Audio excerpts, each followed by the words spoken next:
Hello, everyone. Tony Costa here from Apologetics. I'm so glad that you guys could join us for this live stream tonight.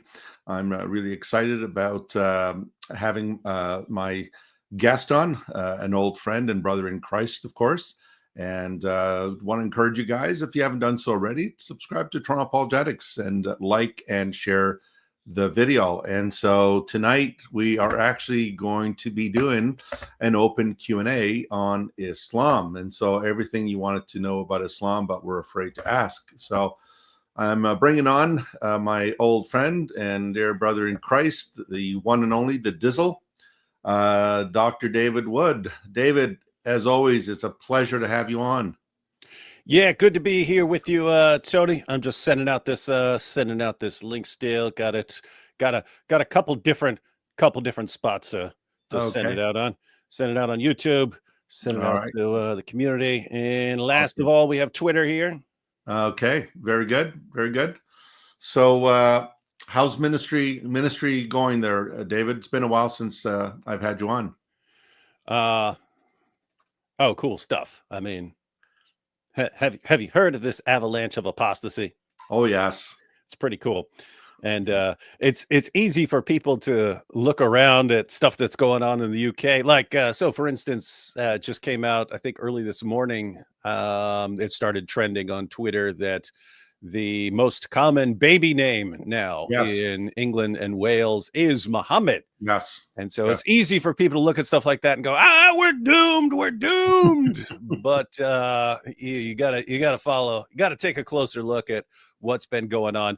All the argument, because you're one of the originals. You're one of the originals, Tony. If you go back to like, 2008, 2009 and stuff like that, it was you in Canada. It was Jay Smith in the UK. It was Samuel Green and Mark Dury a bit. And then in the US, there was a couple of us, but that was it. Those are the people who were really, like debating and speaking and stuff like that.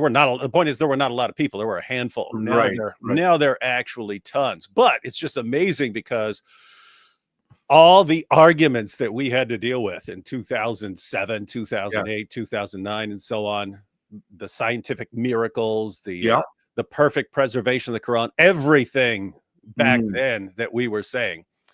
When they would say Muhammad is the greatest man who ever lived, and we'd point out stuff about Muhammad and Aisha and Muhammad and Zainab, and we'd be called liars and bigots, and that stuff's not in the sources. We're making it up. Now a ton of that stuff is well known. Now they shout that stuff from the rooftops, and a lot of the all the arguments that we used to have to deal with about why Islam is true, they've abandoned, and they acknowledge we're complete deception. So the point is, it's a lot of hard work. It's a lot of just keep exposing the same points over and over and over again until people catch on. But what we've seen is that it does work. It actually works. It's not like we just spent 20 years arguing against points and there's nothing to show for it. We've argued against their points for years, and even forcing them to abandon it, abandon those arguments. And then they're sitting on this big thing called the avalanche of apostasy. So point is, lots to be encouraged about. Yes, indeed. And I know back in the day, David, I just posted on my YouTube channel my second debate I had with Shabir Ali back in 1995. And it was on a VHS. I just want to say, I knew you were even before, because I said 2006, 2000. I knew you were even before that, but I didn't want to like put a date because I wasn't sure, and I didn't want you to sound really, really old. Oh, no, that's quite all right. Yeah, that was the time of al-Jahiliyyah, the time of ignorance. But I remember back in the day, as you pointed out, David, we were bringing these things up way back in the day. And in those days, if you wanted to prove something or show something, you'd have to use one of those transparency, those transparent stencils to put on one of those old overhead projectors, those dinosaurs. Projectors, And you'd have to go to the library to photocopy or get facsimiles and so forth. And now with the advent, of course, with the development of the internet, as you've pointed out so many times, these Muslims now could go to sunnah.com. They can go and see it for themselves. And so I think the internet age has basically really put a dent into the the Islamic Dawa gang making claims that the average Muslim couldn't go and refute.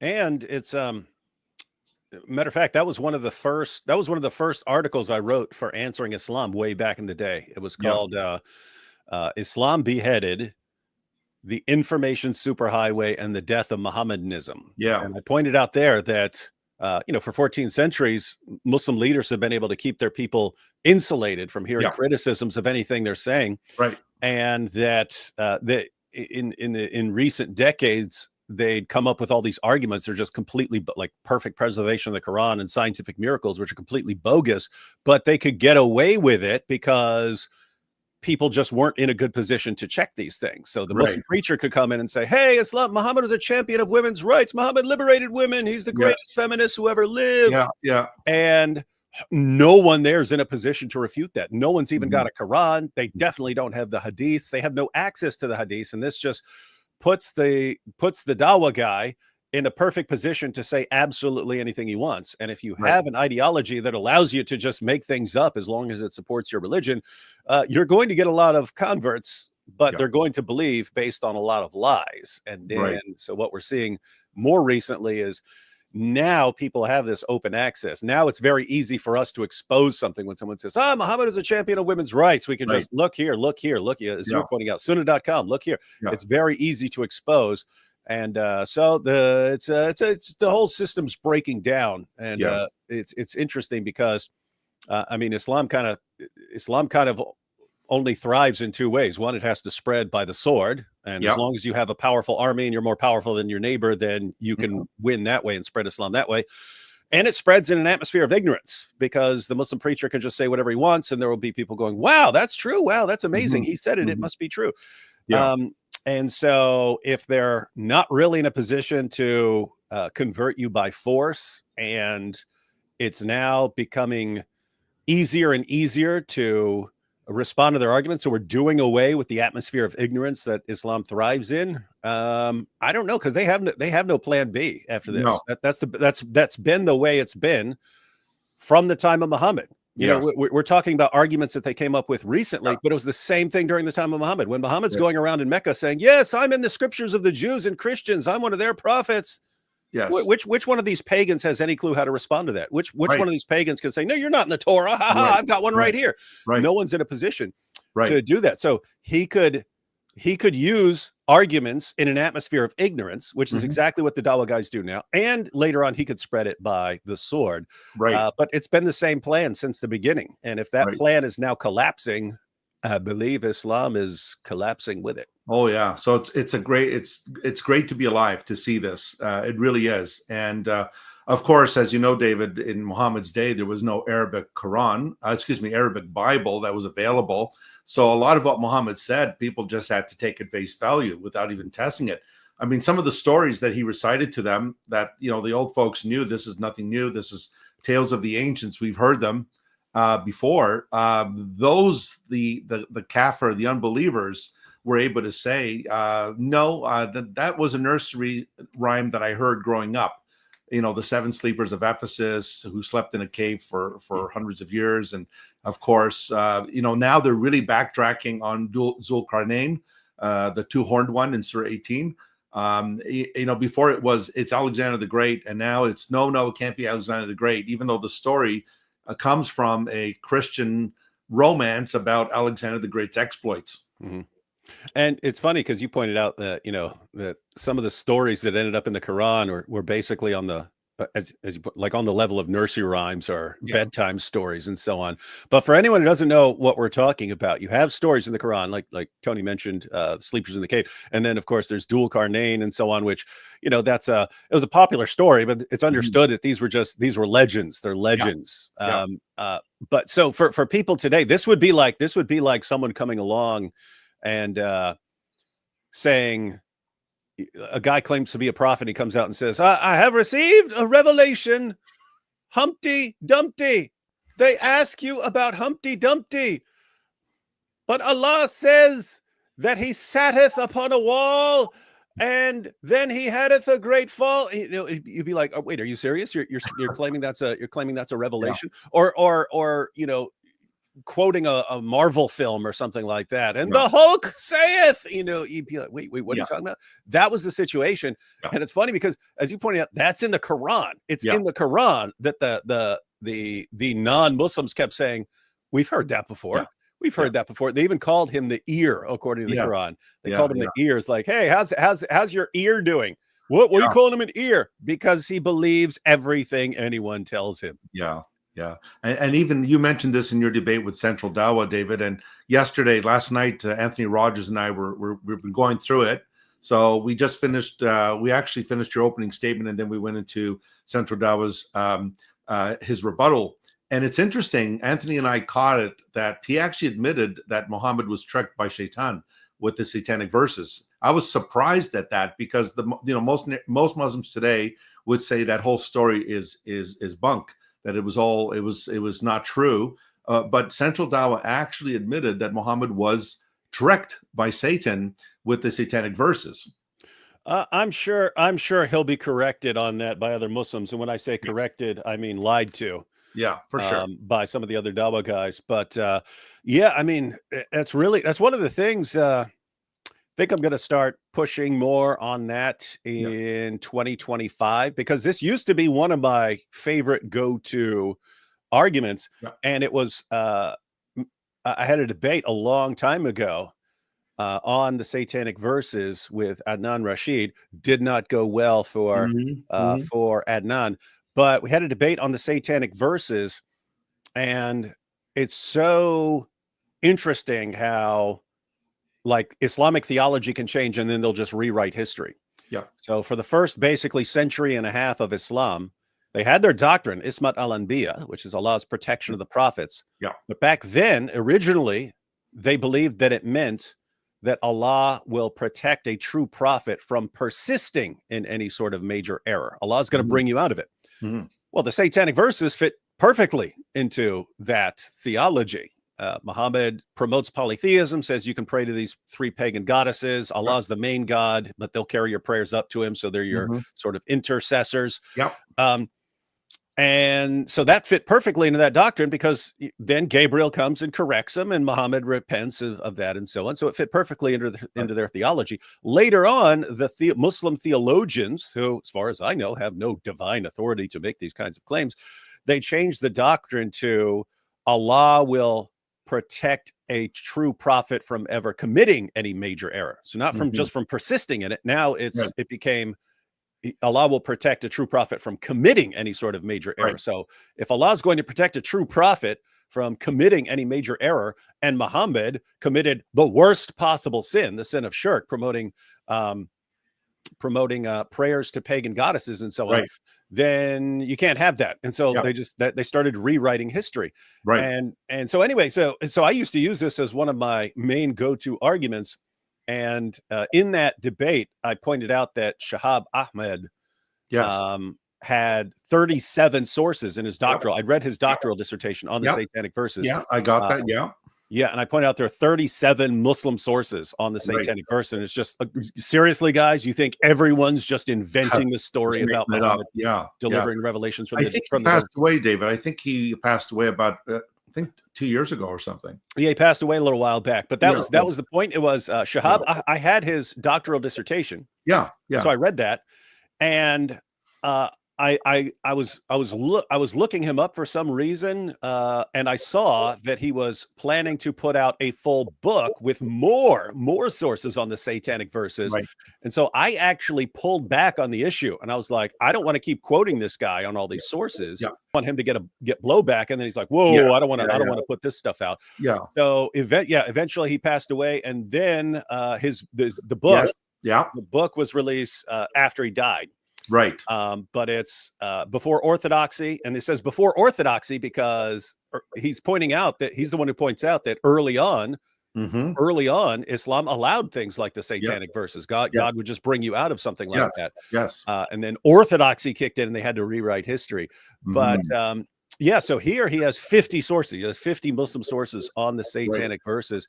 But it is a perfect example in that you go to the first century and a half of of Islamic sources that their sources can trace back to. So their sources will trace back to, we ultimately heard this from Ibn Abbas. We ultimately heard this from this guy or that guy. Right. And it's like an all-star list for the first century and a half of Islam. All the people who reported this, right? It's their history all-star list. All these guys reported that Muhammad did this, and yet a Muslim today will just hear, "Nope, my Dawah guy says that it's all made up," and they'll believe that guy over an entire first century and a half of Muslim authorities. And it's like, how do you guys get to this point where you will just mindlessly go along with anything like Ali Dawah says to you, and you'll throw Ibn Abbas under the bus in a heartbeat? It's like, what is your religion? What is your religion become? Yeah, and you're right, David, because I mean, the criterion of embarrassment, New Testament scholars use that when they studied the New Testament text. When you look at the criterion of embarrassment, there's no way a Muslim would ever come up with a story like that, where Muhammad is, deceived by the devil, and he doesn't know the difference between Satan and Gabriel. No Muslim in their right mind would try to present a picture like that of Muhammad. So the very fact, Oh, I just want to point, and if someone did, it wouldn't be, oh, let's all honor this guy by sharing his story. It'd be, whoa, this guy just made up a story about Muhammad delivering revelations from the devil. Get him. I mean, this was a time when if you criticized Muhammad or you fabricated something about Muhammad, they'd kill you over that. They'd kill you. And so they're just saying that all the greatest historians of Islam are just deciding to invent stories. We don't want people for some reason don't understand the principle of embarrassment, but very, very important, principle that people don't get. So guys, this is used in history and it's used in legal settings. Just to give everyone an idea, if I were in court and I were charged with, let's say, stealing some candy or something like that, and I'm in court and I'm on the stand, and they say, Mr. Wood, we think that you stole this candy. This candy came up missing. You'd been in the store earlier. We think you stole it. And suppose my response is, I actually wasn't there. I was selling crack to kids down the street at the school. So I couldn't have stolen that candy. I was selling crack to kids. They might let me off of that charge just because, okay, there's no way this guy's going to, in a legal setting, make up a story about selling crack to kids. If you were trying to make something up, you'd say, oh, well, no, I couldn't have stolen that candy. I was over at the bingo parlor at the YMCA helping old folks, and you'd make up something good about yourself, not something embarrassing. So the principle, everyone, is if you see something and you're like, there is no way someone would make something like that up about a guy that they borderline worship, not going to make up that sort of thing. Therefore, if it's not something these guys would have made up, why is it in there? How did it get there? And if you can't just come up with any reason at all why someone would invent these stories, kind of looks like the reason they're there is because they knew they happened. And even though they were embarrassing, they were trying to preserve their these stories. Right. Well, to give our viewers an example, the discovery of the empty tomb, by the women. If you look at first century Jewish law concerning women were not given any credibility in a court of law. They were not to trust the testimony of women, and yet all the four Gospels tell us that it was the women who went to the tomb on that first Easter Sunday in the morning, and they're the ones that declared that the tomb was empty. And also Mary Magdalene would later declare that the Lord is risen; He's risen indeed. And so she was the first to announce the risen Christ, and that, of course, the male disciples didn't believe her. So when you look at that, you begin to see that there's no way they could have made that up, because that was one way to shoot themselves in the foot, was to claim women as the first witnesses to the resurrection. You would expect Peter or John or James or one of the 12 to be there, and that's exactly what you find in later apocryphal Gospels. You find these prominent disciples being there, not the women. So that's just one example. Another one is the baptism of Jesus, where Jesus was baptized by John, and John's baptism was a baptism for the remission of sins. Well, here's a problem. Jesus is not a sinner. Why is he being baptized for a baptism for the remission of sins if he has no sin? I mean, even John says, why do you come to me? I should be baptized of you. And so scholars look at that and they say there's no way, no how that this could be fake. Jesus was definitely baptized by John. And then later on, there's these apocryphal Gospels like the Gospel of the Egyptians, where Jesus is on his way is walking, and his mother comes up to him and says, "Aren't you going to go get baptized by John?" And Jesus says, "Why would I need to be baptized by John, seeing I have no sin, unless what I just said is the sin of ignorance?"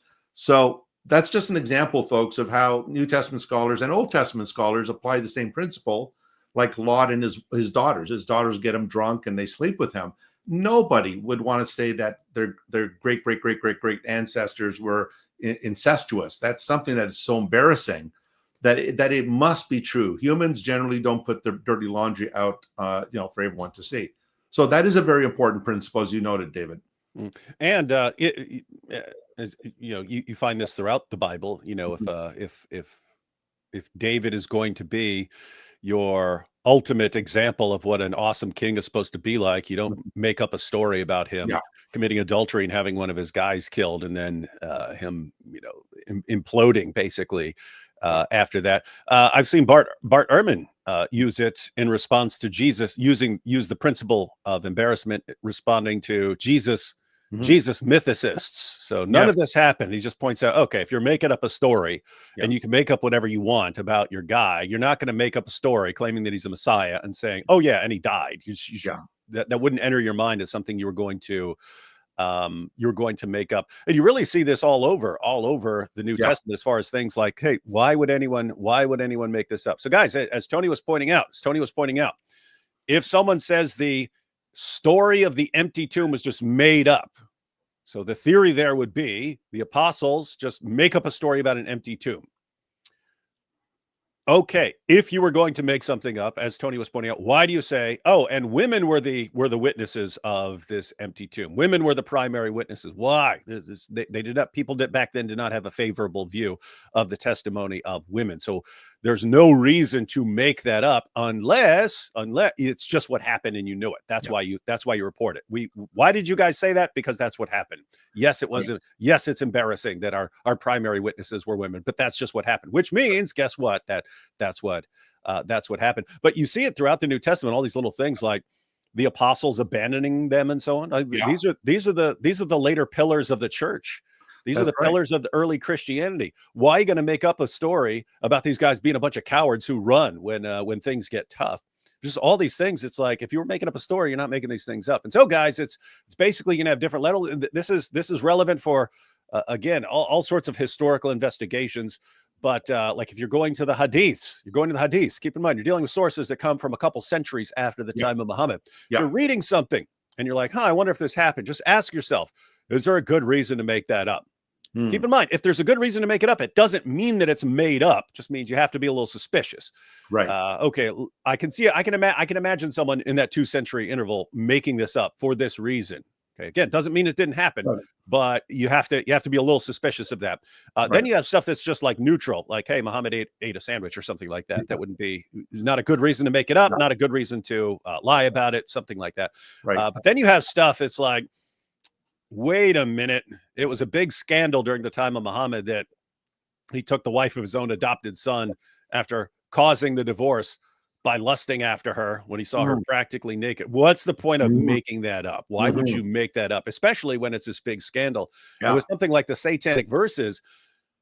Again, I've got 50 sources sitting right beside me, but when you look at how the story evolved, it changed over time. In the earliest versions of the story, it's Muhammad is feeling bad because his tribe isn't converting to Islam, so he wants a revelation. He steps out, and as he's receiving the Quran, Satan slips some verses in there. So Muhammad delivers it just like any of the rest of the Quran. He bows down in honor of his new revelation promoting polytheism. His followers bow down, and then the pagans bow down too. Everyone bows down because everyone's happy. Everyone's getting along. Then later, if you go a few decades later, then the story becomes, no, Satan just imitated Muhammad's voice so that Muhammad's followers thought it was Muhammad speaking, but it wasn't Muhammad speaking. Right. And it eventually goes until by the time you get to Bukhari, 2 centuries after the time of Muhammad, they include a little remnant of it. They include that when Muhammad is delivering Surah 53, the pagans bowed down in honor of it. But there's no explanation why. Why are these pagans bowing down in honor of that? Well, we know from the story of the Satanic Verses because he promoted belief in their prayers to their goddesses. Right. And so the idea is if you were if we went with the theory that someone's just making this up, like you're making up a story that is so embarrassing that you have to keep watering it down over time. And it's like, that shows you how embarrassing this is. It proves that it was tremendously embarrassing to these guys, because they keep changing the story to make Muhammad not look as bad. Right. And then eventually weeding it out from their sources. And so if you're inventing something, why are you inventing a story that is so utterly embarrassing that you have to keep watering it down and lying about it, and then just wiping it, scratching it from your sources? Yeah. I mean, if you look at Ibn Ishaq, the Surah, the earliest biography of Muhammad, which is about 150 years after Muhammad, and that doesn't exist. It survives in the recension of Ibn Hisham. But interesting, isn't it, David, that Ibn Hisham openly admitted that he left out a lot of embarrassing stories that he did not see fit to retain. But it's interesting, he did not remove the Satanic Verses from the Surah.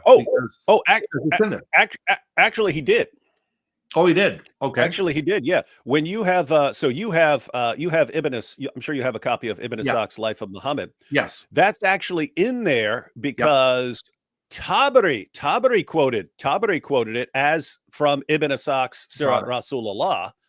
And then so Guillaume actually just put it in there. He's like, oh, this is something that Ibn Hisham took out because it's not in the copy. Something that Ibn Hisham took out, but we know it was in there because other people are quoting it and Tabari's quoting it. So this is something. So it's basically, if he found things in other Sirah guys that they were quoting from Ibn Ishaq, then he would say, okay, this is something that Ibn Hisham took out. And we know he took it out because the other guys are quoting it and so on. So yeah, I mean, it's just crazy because, I mean, Ibn Ishaq, that is one massive bloody book. And that's after it was sanitized. Yeah. And even the fact Ibn Hisham admitted that there was embarrassing things about the Prophet in there that he had to remove them. So, and isn't that amazing, by the way? It's just, here's all this stuff because our theology is evolving, and because we're exalting Muhammad more and more. And so, but we have all this historical information, this historical data that's very embarrassing to us, this high exaltation of Muhammad. And therefore we just need to get rid of this stuff. We just need to sanitize our history. And so it's just amazing because it's what Muslims think Christians were doing for centuries. They're just rewriting the stories and so on to bring them in line with their beliefs. No, because we actually have first century sources. In Islam, they don't have first century sources from the first century of Islam. They have much later sources, but it's the sources that they use were from after centuries of sanitizing and rewriting the history of Muhammad to bring it in line with their ever evolving orthodoxy. And it's like, that's what you guys accuse us of. And it's exactly what your guys did. Yeah. And you brought this up with Central Dawa in your debate with him that, Muhammad fits the mold in Deuteronomy. They quote Deuteronomy 18:15 and following to support the claim that he's in the Torah. And yet, if you keep on going, as you already pointed out, the test of the prophet is that if he presumes to speak something in the name of the Lord and it does not come to pass, or if he speaks in the name of other gods, that prophet shall die. And so Muhammad fits the bill. I mean, when he appealed to Allat, Aluz, and Manat, the daughters of Allah, as you said, the flying cranes, he was speaking in the name of other gods. And under the Mosaic law, Muhammad would have been executed for sure for blasphemy and idolatry. Yeah, it's just amazing. And we respect Moses. Yeah, Moses would have ordered people to execute your prophet for delivering the Satanic Verses. But we don't believe in the Satanic Verses. Yeah, because your later Muslim theologians changed their theology. It's just pathetic. It's like, I don't know. It's so, to me, it's so weird that later people who should not have any special authority in Islam are just allowed to make these decisions about what we're going to allow people to know about Muhammad. But it's the same thing in every area. It's like, so Muhammad delivers the Quran, and according to these later sources, delivers it in 7 different ways and so on. And so Muslims will say, yeah, he delivered the Quran in all these different ways. And that's how we account for, differences later on. It's like, but wait a minute, Uthman, because of all the differences and people are complaining about the differences, orders everyone to hand over the Qurans, burns all the Qurans, and puts out a standardized version. It's like, okay, what authority did Uthman have to make those kinds of decisions? I'm getting rid of all these different Qurans, even including people like Ibn Masud and Ubay ibn Ka'b, who are Muhammad's top guy. Muhammad said, if you want to learn the Quran from anyone, learn it from those guys. That's right. And the Caliph Uthman is having any different Qurans burned. It didn't matter. It didn't matter who it was coming from. So you had that, and then eventually they decide, oh, we're going to have we're going to have the 7 different Qira'at, because there were all kinds of different versions of the Quran. And then you've got this guy who says, hey, we're just picking these. I'm picking these 7. It's like, okay, what prophetic authority do you have to say that these are the ones? And then later on, they're like, oh, we can't have 7 Qira'at because people would confuse the 7 Qira'at with the 7 ahruf. So let's change it to 10. So let's accept 3 more. It's like, what authority do you guys have to make these kinds of decisions on what is and what is not an acceptable version of the Quran? And then it's 14 and so on. And then you've got the Cairo edition of 1924, which that was, I mean, Hafs was considered an unreliable liar by people, by earlier Muslims. They went with that just because it was the version of the Ottoman Empire. The Ottoman Empire, they liked the Hafs version, so they spread it throughout the empire and so on. And then people are like, let's just say this is the only one. And it's like, okay, so you guys get to make these decisions about what is the one Quran. And that's what I mean. It's like in history, in theology, in the Quran, it's just like this religion is supposedly all from Allah, and yet there are all these mere human beings along the way who make all these decisions that define the religion. And you ask a Muslim today what he believes, and you get a big pile of stuff that was invented over the centuries, and they take that as Islam. And you can sit there and quote Allah and Muhammad to him, saying these later guys are wrong. Here's what Allah and Muhammad said, or here's what your earliest guys say. And they don't care even slightly. That's not what my Dawa guy says. And so this is not this is not the religion of submission to Allah. This is the religion of submission to a bunch of later human beings who invented your religion as they were going along. Right. Well, in 1924, as you know, the Hafs was standardized again, another standardization. And Uthman burned the other copies of the Quran, whereas in Cairo they basically submerged all the other conflicting Qurans. They submerged them in the Nile. So first it was by fire, and now it's by water. And it's interesting because in Al Azhar University in Cairo, the students were complaining that, wait a minute, my Quran reads this way. Another one says, well, mine reads this way. And so to hide those differences, the administration said, well, we'll take all those other ones and we'll just keep the Hafs tradition. So that's what they've been using from 1924. So the fact that you even have to standardize it, David, I mean, in my debate with Shabir in 1995, I asked Shabir, I said, why would Uthman have to standardize the Quran if it was memorized? We keep hearing it's been memorized since the time of Muhammad. Every letter, every accent mark, even though there were no accent marks in the original or the oldest manuscripts. If it was always memorized, and why would Uthman have to go into this wholesale destruction of all competing mushafs, including, like you said, Ibn Masud, and Ubay ibn Ka'b, who was called the best of the reciters. Why would you need to standardize something that has always been homogenous, that has always been the same, that was always memorized? So the fact you had to standardize it, I mean, that's a huge red flag. There were real differences in the readings, not just pronunciation or as they say, kirat. There were actual differences in the competing manuscripts, and we see them in the works of, if you look at Arthur Jeffrey back in the 30s and others, they've brought this out where you have variant readings in the Quranic text. And I just had Dan Brubaker with me last week, and we were going through some of those differences with the Sana palimpsest. And it's important for people to understand, because you'll get this It's kind of funny. So you go to the earliest Muslim sources, they're quite familiar with Quran variants and so on. And they're quite familiar with the idea that chapters came up missing because Muslims were too lazy to recite them, and large passages came up missing because the only people who had them memorized died in battle. And verses came up missing because Aisha's sheep ate them. They're quite familiar with these kinds of stories. So they had no concept of this perfect word for word, dot for dot, miraculous preservation. It's many centuries of Islam pass until you get to 1924, and then it's, hey, we'll put out this standardized version and so on again after all the other standardized versions over the centuries. But they became so successful in passing that one around that it allowed the Dawah guys to then step in and say, there's only one Quran perfectly preserved from the time of Muhammad. See, I've got this one and you've got this one, and they line up because we both received the new standardized version.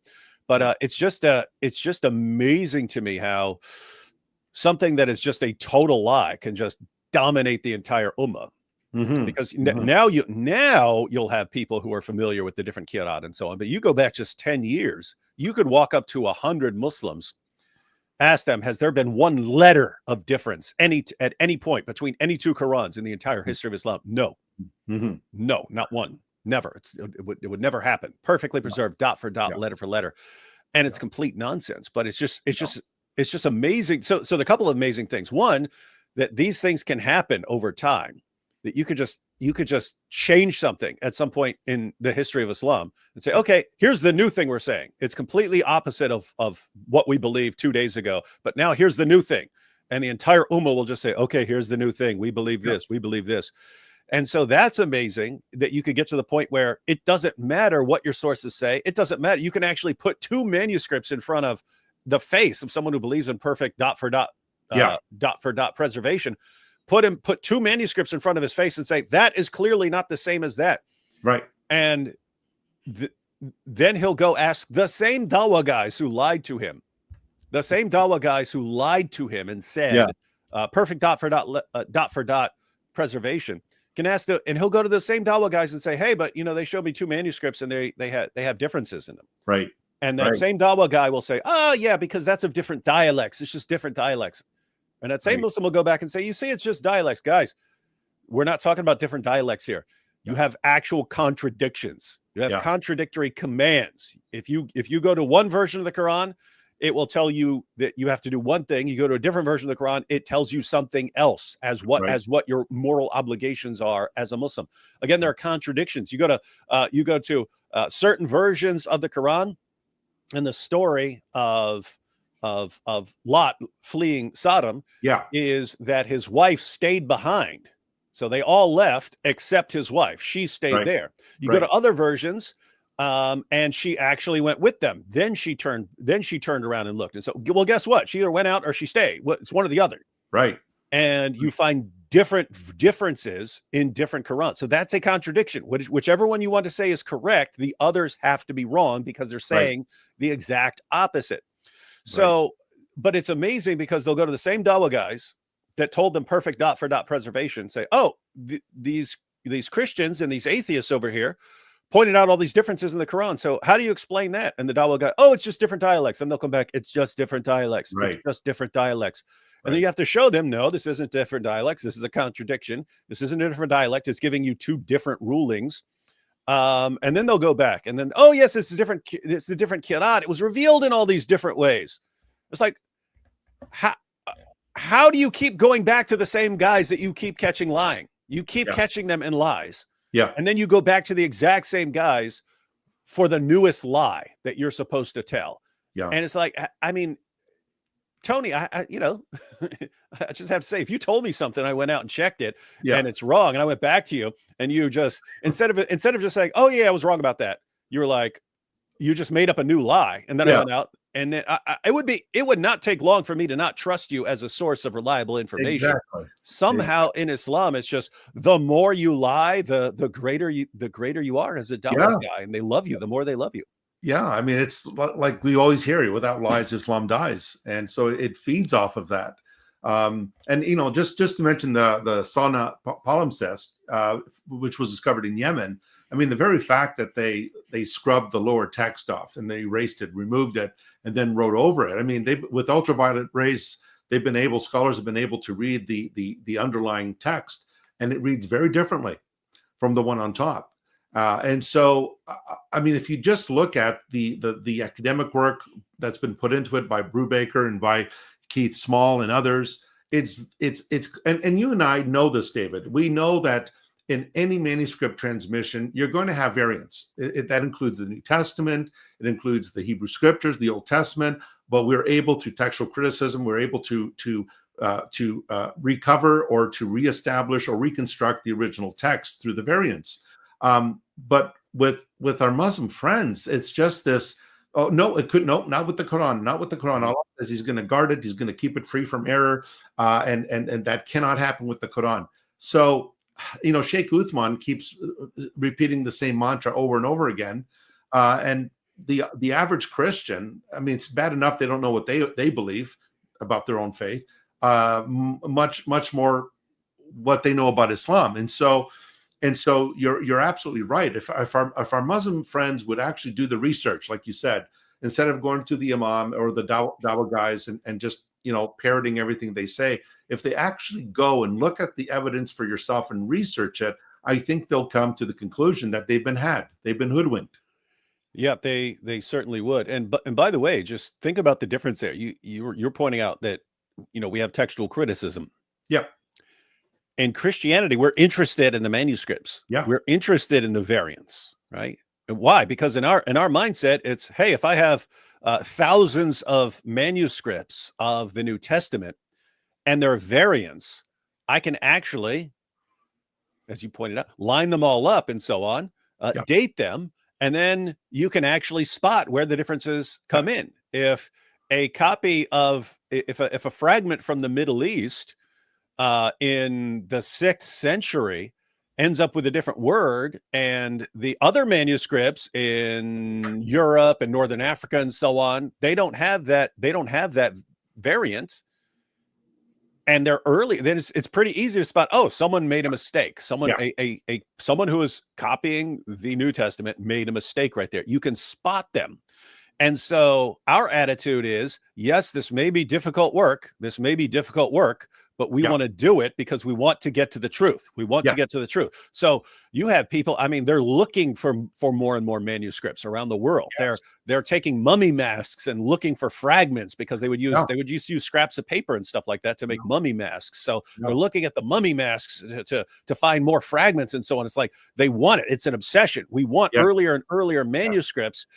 So that there can be so that there won't be any disagreements, and we'll know, hey, this is where this variant arose, and so on. Right. In Islam, it's no, unity is more important than truth. So burn all the evidence, and then pretend that we've never had any variants, and then just lie about them. And once people eventually find out, then tell another lie. Say it's dialects, and then when that doesn't work, tell another lie and another lie and another lie. And so it's you have one community that's encouraged to pursue the truth, and it's important. I mean, it's important to note. I could pick up. I'm looking around. I could pick up any Bible that I have around me right now. All of them include notes on textual variants. They will tell you. They will say, they will say some manuscripts do not have this word right here, and so they'll tell you. Why? Because they want people to be able to make an informed decision. Exactly. In Islam, it's no, we do not want you to even know about reality. We want to keep you as far away from the truth as possible to make you a community that has complete confidence in their religion, but even if that confidence is based on nothing but lies. Exactly. Well, here, just as an example, David, here's a Greek New Testament. And you'll notice you've got the Greek text on top, and there's the apparatus at the bottom. So it'll mention varying manuscripts with different readings. So Christians aren't embarrassed about this. We've known about this for at least 400 years, and we're not ashamed of it because we expect that to happen. Same with the Hebrew Bible that I have here. But you'll notice, David, there's no critical apparatus of the Quran today. I know Daniel Brubaker's told me he's working on one, but to date, we don't have a critical apparatus because, let's face it, a lot of these scholars are afraid. They're afraid to put one out because that could mean the end of their life. And certainly the end of their careers, if not the end of their lives. I mean, look at what happened to Yasser Qadi. I mean, he's still got a career, but I mean, he didn't even go into detail. He's just like, the standard narrative has holes in it. Our standard explanation that, and keep in mind, because lots of us use that to point out, like, okay, this whole story about perfect preservation, that narrative has holes in it. Yeah. He was saying something more extreme. He was saying our explanations, the scholarly explanations that we think scholars have figured this out, and that we can explain these differences in terms of ahruf and kirat and so on. Yeah. That's the narrative that has holes in it. Like our claim that we can account for this, that we can explain this and make sense of it, that narrative has holes in it. Right. And, you know, he's still a speaker and so on, but he got into a lot of trouble over that. He had to delete that. Muhammad Hijab had to delete that. And Yasser Qadi has never recovered and never will recover from what he did. And what did he do? For once in his career, he was honest, because I have videos of him talking about perfect dot for dot preservation from the time it was gone down to the present, and he knew that was a lie, but he kept telling the lie. So you basically had two Yasser Qadis back then. You had the Yasser Qadi who's speaking to students of knowledge who are going to find out about the variants. He would tell them, yes, we have different Qurans in different parts of the world, we have variants and so on. When he's talking to a popular audience, no, perfect preservation right down to the letter. It's funny because his dad, Mazhar Qazi, was one of the people who popularized the myth. Mazhar Qazi, I've got his book on the evident miracles of the Quran. Right. But one of them is that there has never been one dot, one letter, one word, nothing, not one single dot of difference between any two Qurans in the entire history of the Quran. And he said that all scholars, Muslim and non-Muslim, acknowledge this. Yeah. And it's like, that is a complete lie. There is no serious scholar, Muslim or non-Muslim, who would maintain that there has never been one letter's difference between two Qurans. No one. You would get laughed out of anywhere over that. But that's what was being handed to Muslims. Everyone agrees on this. But why? Because it's just acceptable. As long as it's giving people a confidence in Islam, lie all you want. So that's Yasser Qadi's dad. And then Yasser Qadi, he doesn't want to kind of expose it because he's exposing a lie that his dad spread. And then Hijab basically forced him because, again, thanks to the age of the internet, the two Yasser Qadis and the two worlds of Yasser Qadi started colliding. Okay, I'm telling this group perfect dot for dot preservation and no variance anywhere. And I'm telling this group, of course we have variants and we have different Qurans in different parts of the world. Of course it's been, and not only that, we can't even figure this out. We can't even make sense of it. And it's basically some of his own people and some of his own students, like Fareed, that's why they call them Fareed leaks, starts leaking emails saying, wait a minute, Yasser Qadi's saying this to audiences, but here's what he's saying behind the scenes to us, the students of knowledge. He's saying completely different things. And the two worlds of Yasser Qadi collided because he was in this awful position of, he can't just say, of course there are all these differences, blah, blah, blah, blah, blah, because that would expose him for lying in the past. But he couldn't say, of course the Quran's been perfectly preserved dot for dot, because now it was too widely known that there are variants. And so it's just, don't ask me about this. Just stop. Please don't talk about this right now. And he's basically begging Muhammad Hijab. I remember. And so anyway, that was kind of a long detour, but it was all for that point of, somehow you've ended up with an ummah that absolutely hates being told the truth. They hate it. They hate it. No, we want the lie where our Quran is a book of scientific miracles and it's been perfectly preserved and we're different from everyone else's. But that's not true. But we want to believe it anyway. But it's not true. Look, this guy just admitted, we'll destroy him. We'll destroy that guy. And so you're right. It makes it very difficult for a Muslim scholar to step out and say, let's just be honest about this.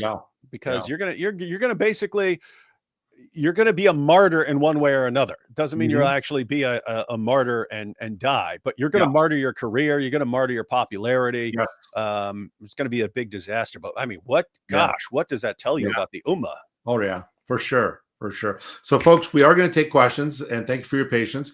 If you have any questions, place a Q in front of your question, put it in the chat, and then David and I will address that. Before we do that, I just wanted to mention, just so you understand what David and I are talking about when we talk about these variants. So just for the sake of argument, let's assume that the original Declaration of Independence that the founding fathers of the United States wrote with their hands, which is housed in Philadelphia, Pennsylvania.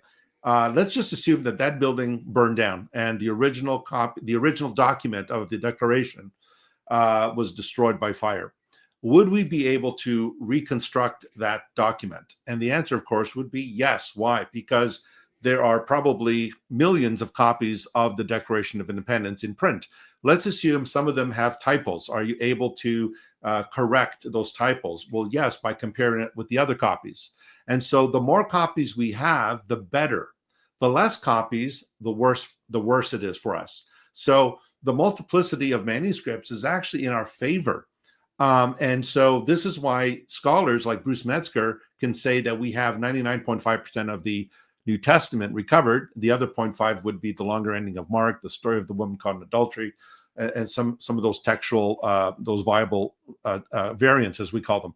So we can reconstruct the original based on the multitude, the wealth of manuscripts that we have.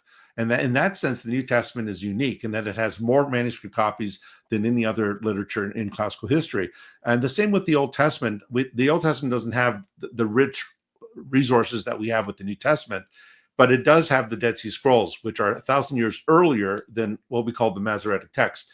And so when you look at the Dead Sea Scrolls that have reconstructed the Old Testament or repeated the Old Testament, every book with the possible exception of Esther was missing there. Scholars were amazed at how the transmission of the Hebrew text compared to the later Masoretic text, how careful these scribes were.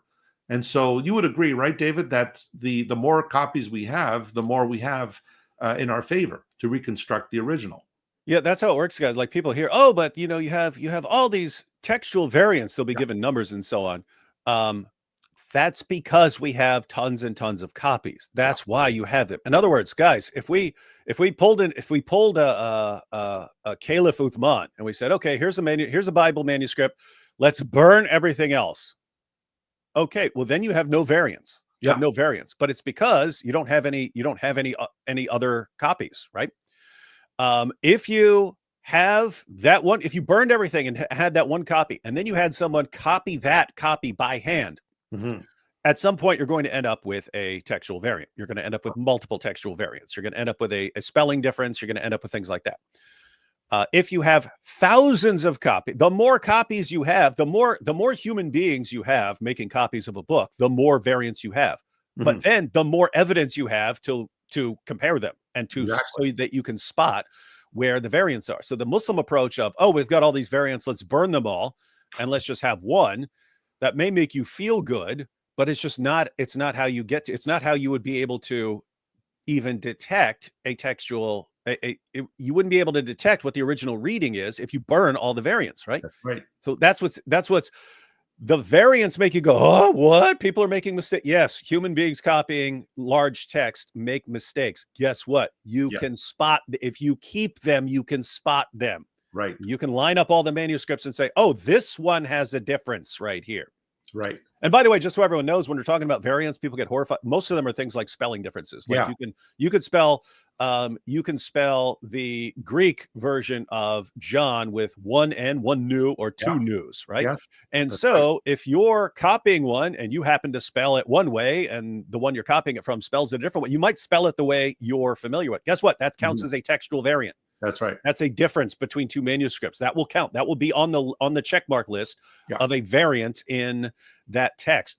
Right. What you never have is just a different Christianity, That's right. where Jesus doesn't die on the cross, or where Jesus doesn't rise from the dead, or where Jesus isn't the Son of God. You don't end up with these kind of theological differences. You end up with like lots of spelling differences, lots of things that can't even be translated because it has no impact on how a translation works. You have two passages, so the ending of Mark, and then the large passage about the woman caught in adultery, where you actually have a passage that's different. But you just at no point do you have any difference in fundamental basic Christian doctrine. Right.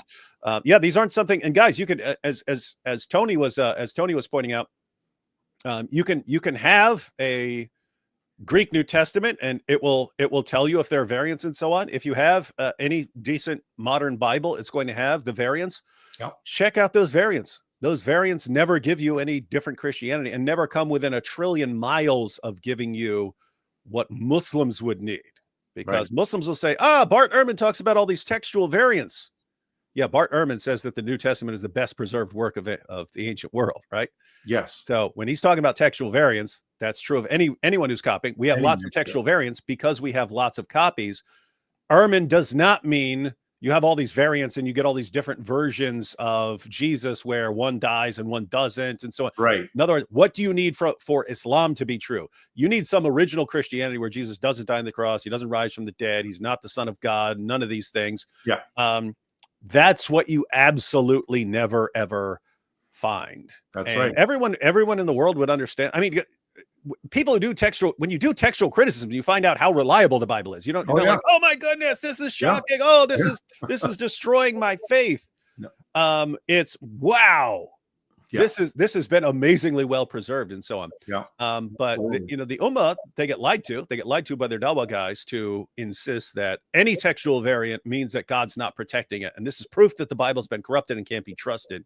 Right. And then they pretend that textual variants somehow give you what Islam needs, which is massive corruption of doctrine, which is what you never, ever, ever have. Never. And then they lie and claim that the Quran is different because it has no textual variants. And of course, that's been exposed. And so it's just, I don't know. It's just us being obsessed with pursuing the truth and showing people the truth and getting to the truth, and versus an ideology that encourages lying and is obsessed with lying and hates the truth and declares war on you if you tell them the truth. Yeah. And if that does not tell you the ultimate origin of these two positions, I don't know what would. Yeah, and as you know, David, we follow the one who said he is the truth. I am the way, the truth, the life. If we follow the one who is the truth, then truth should be paramount to us. It should matter. The truth is what sets us free, and that's why when Muslims find out the truth and they meet Christ, they're set free. And you probably know this as much as I do, David, but Muslims make the best Christians. And when they come to Christ, So we'll take some questions, David. And this one here from Conversations at the Cross. I think is that the right one? I don't think that's the right one. That's a funny comment, though. Truth Defenders. That's Lewis. Are you a taco vendor? I say that with respect because I always see you on Standing for Truth talking about different types of tacos, presumably. Right. That's the wrong one I chose there. Hey, that's funny. Hey, me and Anthony Rogers were just out in California for EPS, and then we kind of went to Ruslan's show, like at the last minute, like, hey, how are we going to make it to the airport if we go stop by this show? And then Lewis was in charge of driving us to the airport, and it was looking disastrous the entire way, to the point where it's that we're supposed to be boarding in 15 minutes. And we're stuck in like 2 miles of traffic trying to get to the airport and stuff like this. But then, like at the very last second, he got around the traffic and stuff. Anyway, we got him. So anyway, shout out to Lewis there. Cool. So here's the question about do you agree that a careful reading of Surah 4, ayah 157 shows that it does not deny Jesus was crucified, rather it only denies the Jews did this and that. Thoughts? So I think, David, you did a video on that. So I guess you could tell the audience your approach on this one. Yeah, it's actually a very, very difficult issue because my position is not that Surah 4, 157 isn't claiming that Jesus didn't die. My position is it's way more open to interpretation than Muslims realize. And I'd be kind of like 50-50. I'd be kind of like 50-50 on whether this is saying that Jesus didn't die on the cross. Now, here's the thing. If you just read the verse and you don't read anything else, you just read Surah 4, verse 157, it really, really, really, really sounds like it's saying Jesus wasn't killed and wasn't crucified. Really sounds like that, which is why it's always been the dominant Muslim position. When you take a closer look at the context, that entire passage is not responding to Christians. It's responding to Jewish claims. It's responding to Jews. And so the claim that 4:157 is responding to was that there was it looks like there was a group of Jews that were saying, Muhammad is a dope. He's saying that Jesus is the Messiah, but Jesus couldn't be the Messiah because we killed him. And then the response is, you didn't kill him, nor did you crucify him, but so it was made to appear to you, like that. It was made to appear to them. And so it sounds like it's saying, no, none of that actually happened. And you have Muslims who will read that as substitution theory, Allah miraculously replace Jesus with someone else, and this other person was crucified, and so on. So anyway, if you just read the verse, it sounds like it's saying, no, what you guys are saying happened didn't actually happen. The other way to read it is, you guys think that you exposed him as a false Messiah, a false prophet, and so on by crucifying him. Actually, you didn't really kill him or crucify him, because Allah just raised him up, which is what the next verse says. The next verse says Allah raised him up to himself. And so if you just read that, it really sounds like it's saying Jesus didn't die and that he wasn't crucified. If you look at the context, you can say, okay, maybe something else is going on here. But then when you factor in other things that the Quran says, then all of a sudden it's like, oh, okay, we can actually make sense of the idea that the Quran is not denying the crucifixion. So Surah 3, verse 55, which uses mutawafika. That's used of Allah taking away a person's soul, either in sleep or in death. If he doesn't put the soul back, then you're actually dead. But it says that's what happened to Jesus. So you actually have non-Muslim translators will translate that as Jesus died and was raised, because that's what it means, unless it's talking about sleep. You have Muslim commentators who interpret that verse in light of 4:157. In other words, they conclude that 4:157 is denying Jesus' death and crucifixion. And so then they go to 3:55. And so if you go, people can actually go to Ibn Kathir, and he says, and that's when Allah put Jesus to sleep and then took him up, because it has to either mean sleep or death. And they can't say it means death because they've decided that. So they have to say Jesus basically took a nap right there. Jesus took a nap. And so you have that. But then as far as what it could mean for you didn't kill him or you didn't crucify him, then you end up with all these other passages of the Quran where it says things like, when Muslims came back from the Battle of Badr and they were saying, I killed so-and-so Meccans. And Allah says, don't say you killed him. It wasn't you who killed him. It was Allah. So wait a minute. Like, what are you talking about? I stabbed this guy right in his throat. And you're saying I didn't kill him. No. It was Allah using you to accomplish his purposes. You didn't do it. It was Allah using you. Right. And so you can actually you can use that exact same reasoning to apply to 4:157. You Jews say, you exposed Jesus by doing this. You didn't do that. You didn't kill him or crucify him. Right. That was Allah using you to accomplish his purposes. And then Allah raised him up to show that you guys didn't prove anything. So yeah, it's not, I'm not saying that a closer reading of 4:157 shows that it's not denying the crucifixion. I can kind of see it both ways. I think we can still use it as a criticism, saying, the Quran is really, really wrong on history here, because Jesus' death by crucifixion is considered an indisputable fact of history by historians. But we have to, there are other Muslims who interpret it differently. Ismaili Shias tend to believe that Jesus did die by crucifixion. Ahmadis believe that Jesus was crucified, but that he didn't die. We should be open to these other interpretations, because guess what? They may be right in that 4:157 is not actually saying Jesus didn't die. It could be saying something else, but that's just an issue with the Quran. It's pretty confusing on a lot of these issues, especially this one, because it all comes down to one verse. It's one verse that sounds like it's denying the crucifixion. And of course, verse 156 gives you the context as well, that because of the calumny of the Jews that they raised against Mary and Jesus. So that's probably referring to, I think, the Talmud, which makes some very disparaging, it says some disparaging words about Mary being an adulteress and so forth. So I think Muhammad got wind of that from the Jews in Medina. They probably knew of these rabbinic sources. So yes, it's a taunt of the Jews saying we killed Jesus the Messiah, and Allah saying, well, actually, you didn't kill him. I'm the one who put him to death. And it's interesting, too, that Bukhari is very silent on this. He doesn't even address this. You would think Bukhari at least would touch on this ayah. And it's so ambiguous, isn't it, David? You know, it goes on to say it goes on to say that those who differ on it, that they have nothing but a conjecture. Yeah, that's the irony. The only ones with the conjecture are the Muslims, not us. I mean, we agree he died. The conjecture that it was a swoon, he swooned, or no, he actually died, or no, he didn't really die. Allah put his appearance on Judas or some other person, and then he took Jesus up to himself. So the only ones with the conjectures, as far as I could see, are the Muslims. Yeah, and it's, again, that's the irony of the verse. It says this, and then it says, "And those who differ therein are full of conjecture, with nothing certain to follow." And it's like you can go to 10 different Muslim commentaries and get 10 different explanations of what happened. So the dominant position is substitution theory. But you can go to 10 different commentaries and get 10 different versions of substitution theory. You have the ones where Jesus asks for a volunteer. He's like, "Oh, guys, they're going to come get me. Who volunteers to replace me?"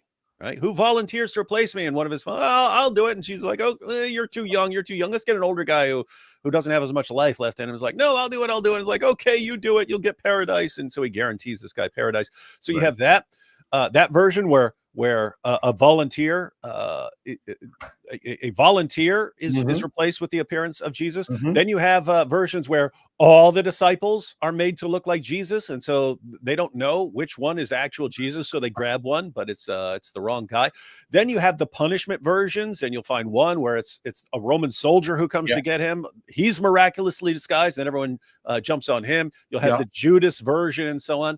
But it's guys, it's clear that people are making things up here. It's clear that Islam's greatest scholars are just making things up about what the Quran is saying. Why? Because if 10 different commentators give you 10 different stories, at most one of those guys is correct, and the other 9 have made something up at some point or bought into something else that someone made. But again, why is it just so acceptable in Islam to just make things up left and right about something as important as what happened to Jesus? And it's just like, this ties in with everything else we know about Islam. It's just an endless history of making things up to make people feel good about their religion. And then there's Surah 19, of course, where you have a parallel between John the Baptist's birth and Jesus.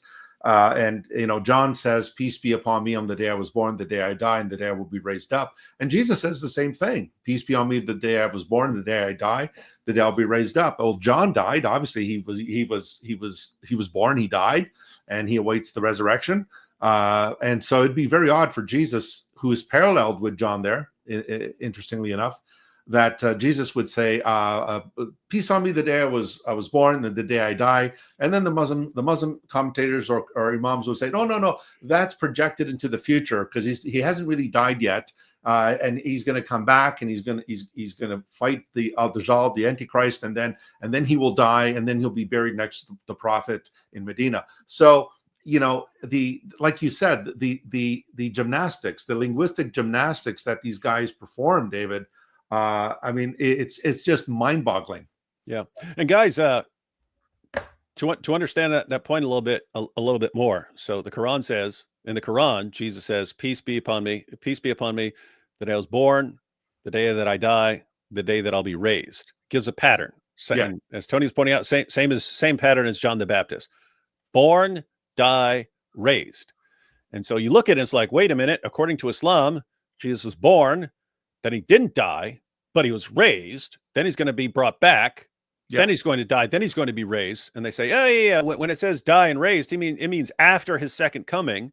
Then he's going to die, and then he's going to be raised." Like, that doesn't sound like the pattern that he laid down, right? Right.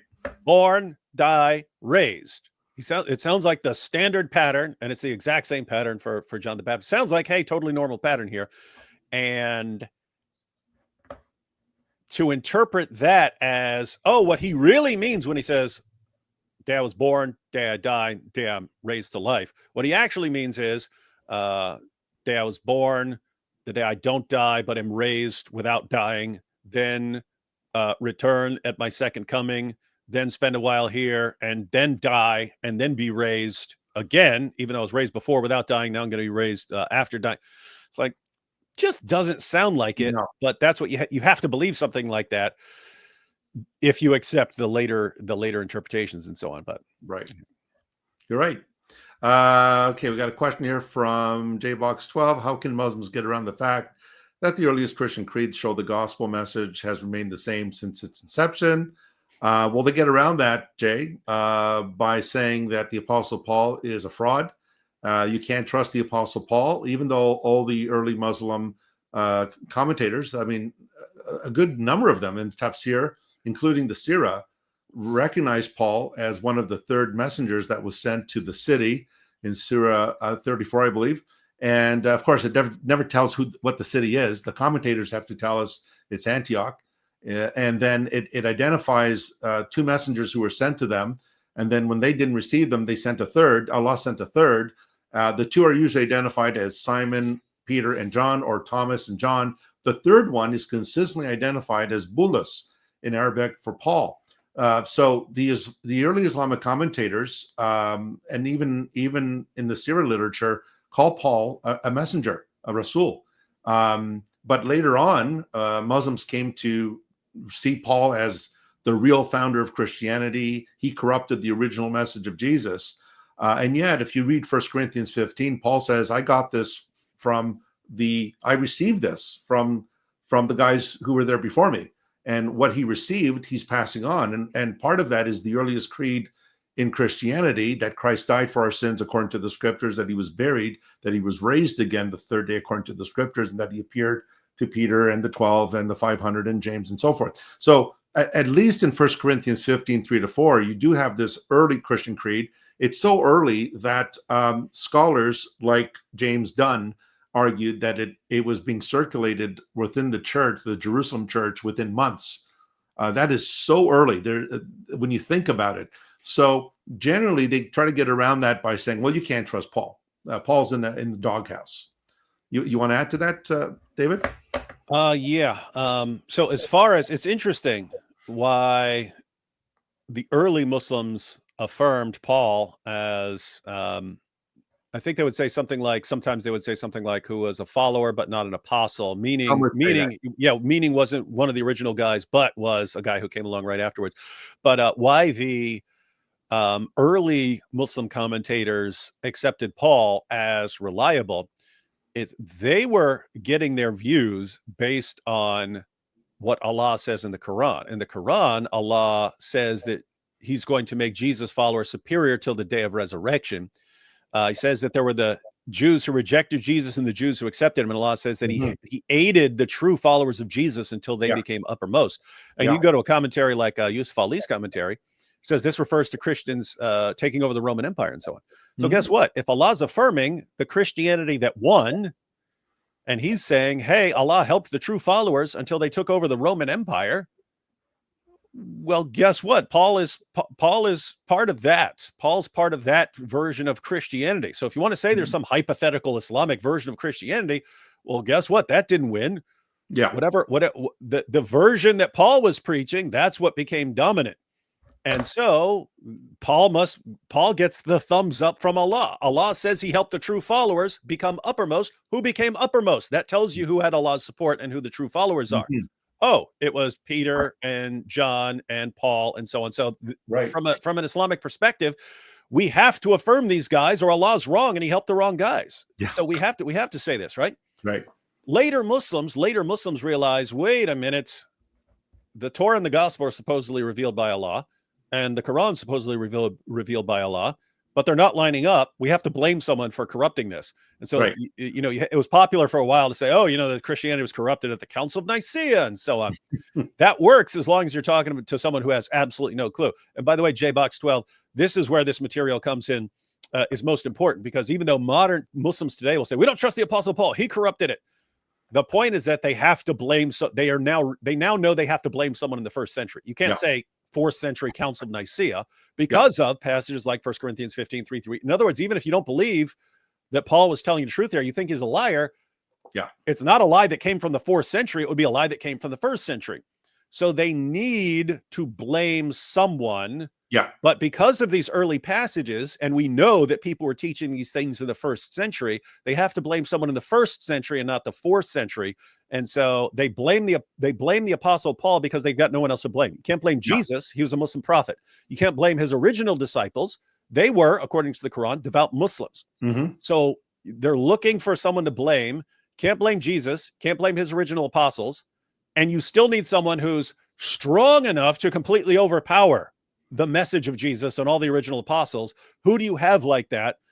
You've got nowhere to go except the Apostle Paul. It's the only one you can point to and say, this guy may have been powerful enough to do it. So they have to blame him, even though two main problems. One, that still doesn't work with Islam. If Allah promises Jesus, I'm going to make your followers superior until the day of resurrection, and the Apostle Paul stopped him, then that's the Apostle Paul overpowering Allah. So imagine Allah comes out and says, no one's going to stop me, Jesus. I'm going to make sure your followers are superior until the day of resurrection. The Apostle Paul's like, shut up.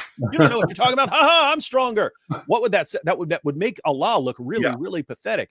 And so he'd look really weak if he couldn't do what he said he was going to do. Yeah. But then he says, he's in 61:14, he says he actually aided the true followers of Jesus until they became uppermost. So there he's talking about something he did in the past. Right. So he says, hey, he helped the true followers of Jesus until they became dominant. Yes. And if you want to say, no, Allah helped the wrong people. He helped Paul. He helped Paul become uppermost, even though that was the wrong version of Christianity. Now Allah, he already sounded weak before. Yeah. Now he sounds stupid. He doesn't, oops, I helped the wrong guys. Can you imagine there's all these people you can help and you just help the completely wrong guy? So what does that say? So anyway, these passages are important for blocking claims that these beliefs arose centuries later, which the problem, J-Box, is you still have tons of Muslims who believe that this all came about in the 3rd, 4th century and so on. Yeah. So it's important to show them these passages, show them this goes back to the 1st century, then ask them to explain how a mere human being was able to completely thwart think Allah gave Jesus this miraculous virgin birth, then gave him the most miraculous life in history. He's the Messiah. He's the word of Allah. He's a spirit from Allah. He's all these things, gave them all these miracles. And then, oopsie, I couldn't stop the Apostle Paul. Really? Are you serious? That's what you want to believe. So one, you want to show them that they can't blame someone in the 4th century. They have to blame someone in the 1st century. We know exactly why they blame the Apostle Paul. It's because there's no one else who would even be a possibility. He's the only possible one that you could say was really, really powerful enough to corrupt Christianity. Even that would go against Islam, because Allah doesn't say, I'm so weak and powerless, someone's going to come and destroy Christianity. He says, no one can do this. Right. And so your Muslims are basically saying that Allah doesn't know what he's talking about. He helped the wrong guy. Then he bragged about protecting the true followers of Jesus, even though he's ignorant. He doesn't know he helped the wrong guys and so on. He's too weak to keep his word and so on. So you want to point all these things out, because here's the thing, Jay, the Muslim has never thought through any of this. That's right. He's never, if you were talking to a Muslim, he has never thought through any of this. He's just, hey, Christians think that Jesus died on the cross, but we have a superior view because we believe that it was Judas who was crucified. See, we have a better view. We don't believe that the innocent Jesus died. That people had the victory over him. We believe Allah punished the bad one, Judas. And so he thinks that's a superior view. They have not thought through any of this. They've not thought through any of this stuff. And so you kind of have to lead them through it. But it'd be good to bring this stuff up. Yeah. So J-Box, with Philippians 2, of course, you've got 6-11, you got it's called the Carmen Christi, the hymn to Christ, which again, many scholars believe that Paul is borrowing that material from the early church, the early Jerusalem apostles. If you want to know more about it, I wrote a book called Early Christian Creeds and Hymns, what the earliest Christians believed in word and song. And so you may want to check that out. I deal with those passages and many others in the New Testament. And I deal a little bit with the Old Testament creeds as well. Okay, so let's move along here. There's a lot of questions here. And let's see here. All right, we got the Jewish ex-spy guy in the chat. Surah Tauba, verse 30, Jews believe Ezra is the son of God. There's no rabbinic sources that claim they believe that Ezra is the son of God. I think the Jews were playing with Muhammad's head, and I think that one guy may have just said, Christians believe Isa is the son of Allah. We believe Uzair is the son of Allah. So Muslim scholars have one of them at the University of Toronto, his name now evades me. He actually wrote an article on this, and he basically said there is no evidence whatsoever in Judaism or in rabbinic sources or even Second Temple Jewish sources where you have such Muhammad Ayub, that's his name, Mahmoud Ayub. That's the scholar I was thinking of. There is nothing that we have in Jewish sources that ever say that the Jews believe this. And this is the charge, isn't it, David? Isn't this the charge of shirk? This is the reason why the Muslims are called to fight the people of the book, because they have committed shirk, and the Christians say Jesus is the son of Allah. The Jews say Ezra is the son of Allah. This is the saying of the unbelievers, and may Allah's curse be upon them. That's the basis of the call to jihad against the people of the book. Yeah, guys, verse 30 of Surah, that's Surah 9. Verse 30 of Surah 9 says that Jews say Ezra is the son of Allah. That comes right after verse 29, which is fight those who do not believe in Allah, and specifically refers to Jews and Christians there. And I've seen Muslims say, it's saying who don't believe in Allah. So that's talking about atheists. No, it's talking about Jews and Christians. It's talking about people who do not believe in the correct Islamic way. And then the very next verse, the question that would have arisen right there from Muslims is, wait a minute, Jews and Christians, I thought they're the people of the book. Why are we commanded to subjugate them? Doesn't make any sense. Very next verse, the Jews say Ezra is the son of Allah. The Christians say the Messiah is the son of Allah. So notice a parallel there. Yeah. It sounds like it's saying that Jews do the same thing Christians do. And this is important because when Muslims try to defend this, especially if they realize, wait a minute, there's no evidence that any Jew has ever called Ezra the son of God, they'll say, maybe it was just a small group that we no longer have any record of. Or maybe it was just, I think it was Shabir who said, maybe it was even one guy. Yeah. Okay, why would it be putting it as parallel with what Christians do with Jesus? Yeah. Because that's the problem. It's saying it doesn't say a Jew or a small group of Jews. It's the Jews. The Jews say this. Right. That's right. And the Christians say this. So you know what it means when it says the Christians say this, because that's what Christians in general say. That's right. Fundamental Christianity. Right. It was clearly talking about fundamental Jewish belief here. Yeah. And if you want to say, no, maybe it was just a group, that doesn't work, because you've got Muhammad in the Hadith. And Muhammad in the Hadith, it's on the day of judgment, Christians are going to be asked, why did you worship Jesus? And it says Jews are going to be asked, why did you worship Ezra? So this is the general accusation of all the different things that Allah could accuse the Jews of doing at the judgment. The number one accusation is, you're the guys who call Ezra the son of Allah.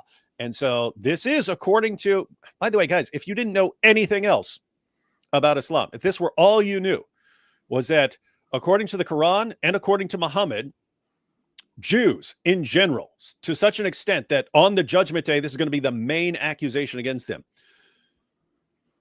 Jews in general worship Ezra and call him the son of God. And you actually go and you can't find one Jew who ever worshiped Ezra or ever called him the son of God. That by itself should tell you that wherever the Quran comes from, wherever Muhammad came from, he's either ignorant, he doesn't know what Jews actually believe, or he's like stupid and he hears some Jew kind of playing with him. So either he's ignorant or he does know that this is false about Jews and he's lying. So ignorant or deceptive. You have to pick one of those, because there's no scenario where Muhammad is getting this right and Allah is getting this right. So you have to go with ignorant or deceptive. If I were you, I'd go with deceptive, because you are dealing with a God who brags about being the best of deceivers. So yeah, good point, David. We have another one here. Arthur Lauren, given Hadith methodology of multiple chains, how does Sahih grade Hadith reliability compared to the Gospel's reliability? You want to take a jab first, David, and then I'll jump in? The main difference here is that you're talking about much later sources with the Hadiths. So when you're talking about the four Gospels, you're talking about sources that were all written in the 1st century. In Islam, when you're talking about their main Hadith collections, Sahih al-Bukhari, Sahih Muslim, and so on, you're talking about sources from 2 centuries after the events. And these are being written in an atmosphere where these guys are fabricating hadiths left and right. Yeah. In fact, that was the reason for compiling these into collections. there were so many fake stories being fabricated. Any new political leader who would come along, any new Islamic group that would come along and so on, they would just start fabricating things to justify their positions and so on. And you had people like Bukhari and Imam Muslim and so on who said, we need to do something. We need to come up with a methodology that can get us back to what's reliable. So they come up with this Hadith methodology. I got it from so-and-so, who got it from so-and-so, who got it from so-and-so, who got it from so-and-so. Multiple problems with this. One, there's a kind of circularity to it. You can never get off the ground. In other words, so if I come to you and I say, here's a Hadith, it's got a list of, let's say, 8 names on it. This guy got it from this guy, got it from this guy, got it from this guy, and there's this list of 8 names, and trace it back to a companion of Muhammad. And you say, okay, how do I know if I can trust this chain? We have to know that you can trust every person in that chain. How do I know that I can trust, let's say, the person in the middle of the list? How do I know I can trust that person? Well, you'd have to say that you have this other source that tells you that this guy was reliable. Okay, how do I know I can trust that source? So-and-so got it from so-and-so, got it from so-and-so, got it from so-and-so. Well, you need to know you can trust all the names on this list. Okay, how do I know I can trust those guys? In other words, you can't know whether you can trust these guys in the past without trusting your sources that talk about these guys in the past. And so you could never get off the ground with this. If you can never get off the ground saying, prove to me everyone on this list is reliable. You can't prove that everyone on that list is reliable unless you're just taking other sources for granted, which flies in the face of your entire methodology. And so it's the only similarity is that the only similarity between like what you're dealing with the Gospels and what you're dealing with the Hadiths is that if you have multiple sources, that's good because you can compare them and so on and line them up and so on. You can compare and contrast them and so on. But as far as the actual situation that people are in, very different. Yeah. It's called Isnad, folks. ISNAD, the science of the transmission of Hadith. It's called Isnad. And of course, as David already mentioned, the Hadith are 200 years plus after Muhammad. And even Bukhari said, Bukhari had to take all the Hadith collections and he only accepted less than 2% as authentic or Sahih. So just think about that. About 98% of them, over 98% of them were bogus. And Bukhari had to reduce it down to less than 2%. But just consider the Gospels. The Gospels were written within decades after the death and resurrection of Jesus, and the Hadith come over 200 years later. Just based on historical critical approaches, most scholars in Islamics, like I'm talking people that are not necessarily Muslim, would say that that this raises an aura of doubt because these are very, very, very late sources. Some of them seem to be politicized, that Muhammad was invoked to justify certain things, whereas the Gospels are written very shortly after the time of the events that they're referring to. And also in terms of Isnad, if you just look at the early church fathers, like someone like Ignatius or Polycarp, who claimed to be disciples of the Apostle John, here we have a very close connection with these apostolic fathers with the Apostle John. And they're living in a time when they still knew the Apostle John. So I'm just giving an example here that John passed on his gospel. He passed on his Isnad, if you will, to Ignatius, early AD 110, when he wrote. And then you've got Polycarp. So we've got this close connection with the eyewitnesses, with the eyewitness. Whereas with the Hadith, as David said, how do you know that? How do you know that this reciter got it from this person who got it from that person? You're simply accepting the chain of narration, but there's no way of proving whether or not so and so gave it to so and so. Okay, so let's move on. Let me just add one. Go ahead, David. Just add one quick thing. Just wanted to. So read this a little while back. This is Joshua Little, who did his doctoral dissertation at Oxford on trying to argue that Aisha was not 9 years old when Muhammad consummated the marriage with her. And you had Muslims who want to get away from the issue of Muhammad and Aisha. So there were Muslims who became the cheerleaders for Joshua Little. They didn't realize that he did this by basically saying that the Hadith are almost completely unreliable and we have no idea what in this material actually goes back to Muhammad. I mean, he believes that you can get actual accurate information about Muhammad, but he believes the hadiths are really, really, really messy. And so even if you have over 200 hadiths talking about Muhammad marrying Aisha and consummating the marriage when she was 9, he believes they're so corrupt. They're so corrupt that you can't even take something like that seriously. But I just want to tell people, especially the Muslims who are watching, if you don't understand what actual scholars think of your methodology, because your average Muslim, he listens to his dawah guy. Oh, we've got the great proof. We got the proof. We got the great method. No one else knows how to do history except us. We're the only ones. And they'll hear that and they think, oh, we got this. Yeah, we've got this great method and we figured it out. We know how to do history. When actual scholars who look at this think it's a big disaster and it's a big joke. Yeah. But just let me quote him. This is what he says at the beginning of chapter 1, Methods and Debates. He says that hadith are unreliable. Keep in mind, this is a guy who's on the side of Islam. Yeah. He's opposed to us. Yeah. He says he's trying to take away our criticisms against Muhammad around the issue of Aisha.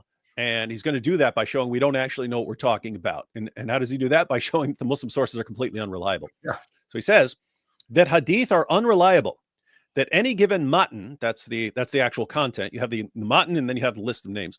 That any given matan cannot be taken at face value as an accurate datum from the first Islamic century, and that any given isnad cannot be taken at face value as an accurate record of a matan's provenance, cannot be seriously contested for multiple reasons. He's saying you can't take these things at face value.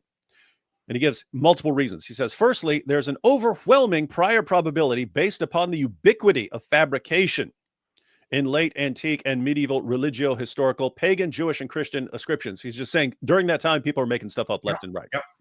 And so it's just normal. So you can't trust it.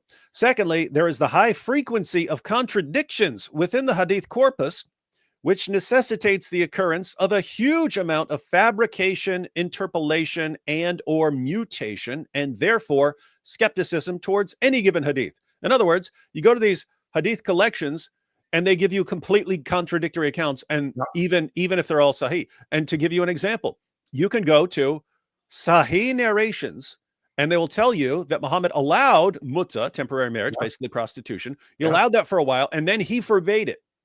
You can go to other also sahih narrations in the exact same sources and they'll say, no, Muhammad never forbade it. It was a later caliph who forbade it. And then people made up stories about Muhammad outlawing this practice and so on. Right. Well, guess what? You have sahih narrations. So these are as good as gold, according to what Muslims think. Yeah. And they say, no, it wasn't. Muhammad allowed it his entire life. It was later Muslims, which would mean that you're still allowed to do it. Right. And you'll have other sahih narrations, and they say, no, Muhammad forbade it, in which case you shouldn't do it. But guess what? You've got sahih narrations in the exact same sources saying those contradictory things. Yeah. So he says, given these contradictions, it's clear that people are making stuff up and twisting things. Thirdly, there is the ubiquity of fabrication and interpolation, both reported and demonstrable, in the hadith corpus, which again casts doubt upon the rest of the corpus. Fourthly, there is the rapid, extreme mutation and growth of reports that evidently took place over the course of a century or more of oral transmission, which means that any given matan, that's the content, regardless of the isnad, is likely at best heavily distorted and at worst obliterated beyond its original form. And he goes on, he gives more, but he's just pointing out, like, you can't take this stuff seriously. You can't and this is a guy who's trying to help Muslims. He's helping them by showing your sources are almost complete garbage.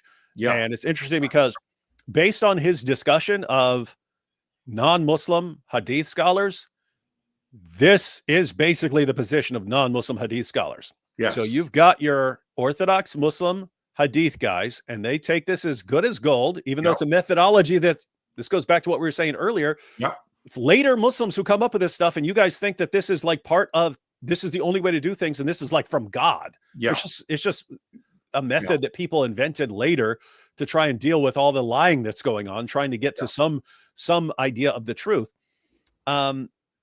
And so your Muslim scholars will take this as good as gold. Anyone else who's looking at this going, wait, you got all these sources from centuries after the events, and they're being written in an environment where these guys are making up stories left and right, where they're fabricating hundreds of thousands of stories.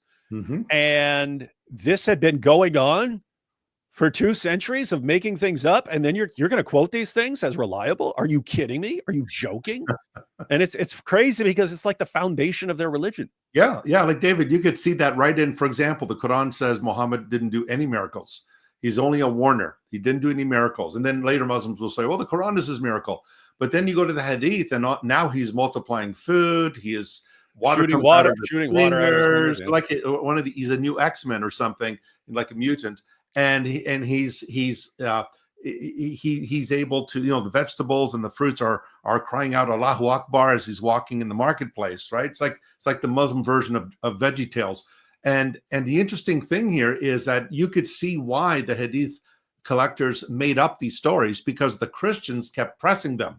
Jesus did miracles. Moses did miracles. The prophets did miracles. Where is your prophet's miracles? And all of a sudden, voila, you've got Muhammad doing miracles. So you could see that deception. It contradicts the Quran, which says he was not sent to perform miracles. He was simply a warner.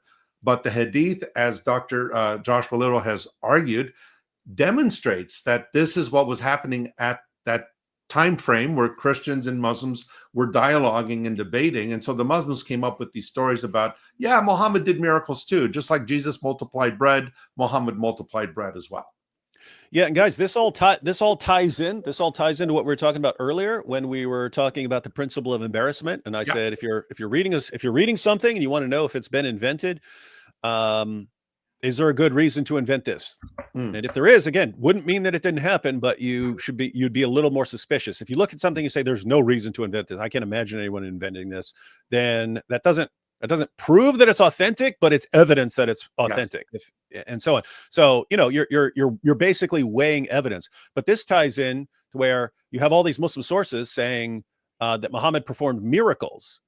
And you say, okay, can I trust these? Well, is there a good reason to invent these miracle stories? Yes. That wouldn't mean that he didn't do it. That wouldn't mean that the miracles didn't happen. It just means that you would want to be a little suspicious, right? Right. But then when you add in what Tony pointed out, that you do have a 1st century source, you've got the Quran, first Islamic century, you do have a source, and it repeatedly says Muhammad couldn't perform miracles.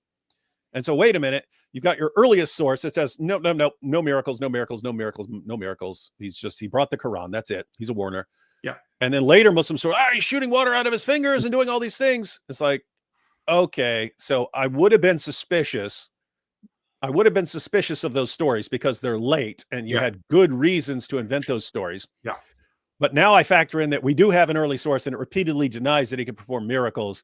That kind of tells me these are obvious later fabrications. These are fabricated stories, like obviously so. And if you're looking for a reason to invent them, the reason is in the Quran itself. People kept challenging Muhammad. Now, during his time, he just had to make excuses.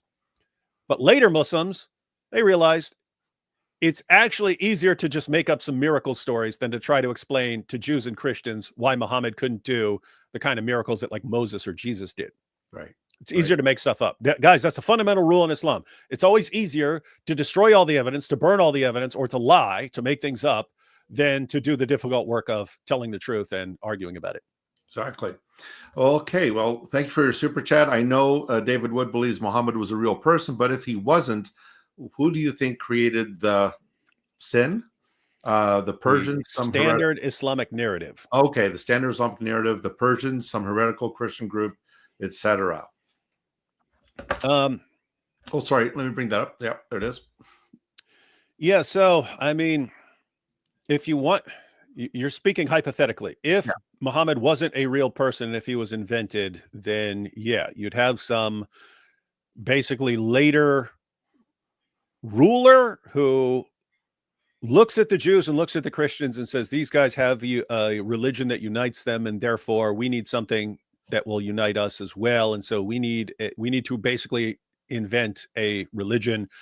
And you've got Jay and Robert, and they'll point to various guys. And I would say if you don't know, then you just don't know, because the main reason to doubt the history of Muhammad is you just have this big this big gap in sources where Muhammad's supposedly going around conquering Arabia and challenging all the rulers of the world, and everyone's terrified of him. You go to the sources of the time, there's nothing about him. And so doesn't seem to have made the splash that you would expect given what's in the Muslim sources. But if you're going to say, hey, we just have this big missing space where there should be sources, that kind of allows you to say anything. You could say it was, someone in here invented it, someone here invented it, someone here invented it, someone here invented it, until you get to things where we actually know that people were proclaiming Islam. You have to say someone in there.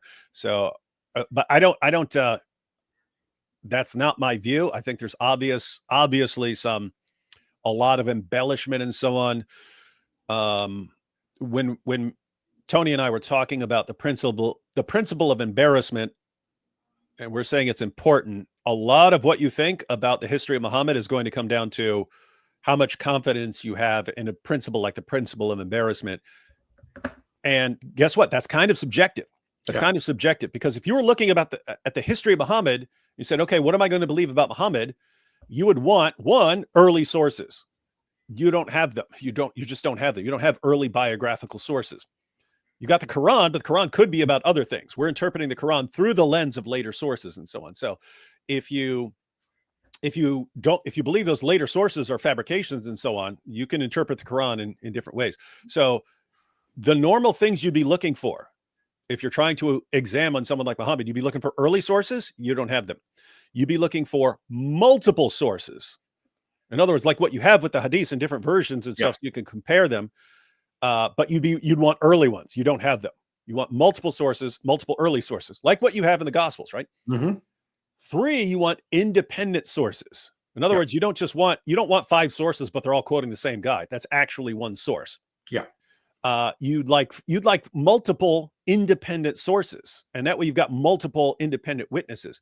So, and that's why scholars will actually treat the Gospels and Paul as all these different sources, but they'll break them all down. So if something is in Mark and it's in Matthew and Luke, they'll treat that all as one source. They'll treat that all as Mark. They will not treat what's in Matthew and Luke as an independent source if it's in Mark.